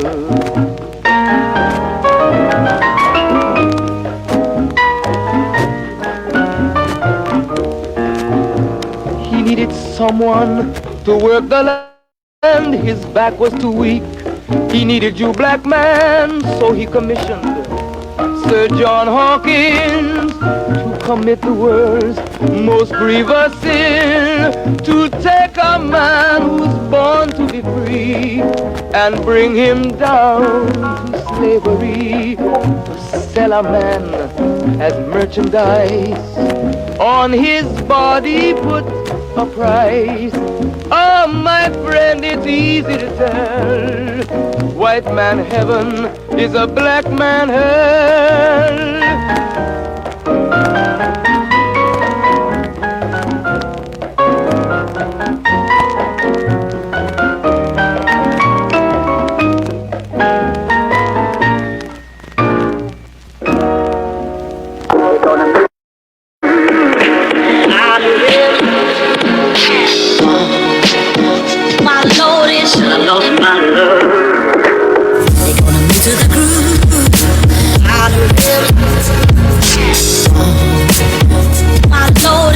Lost my love. They gonna move to the groove.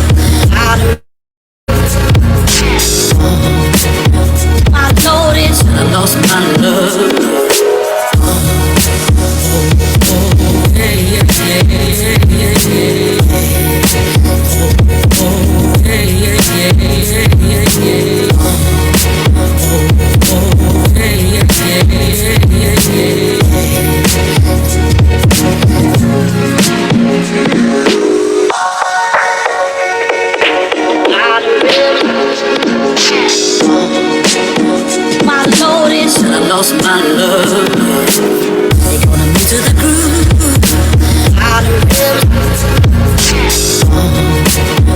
I noticed I lost my love.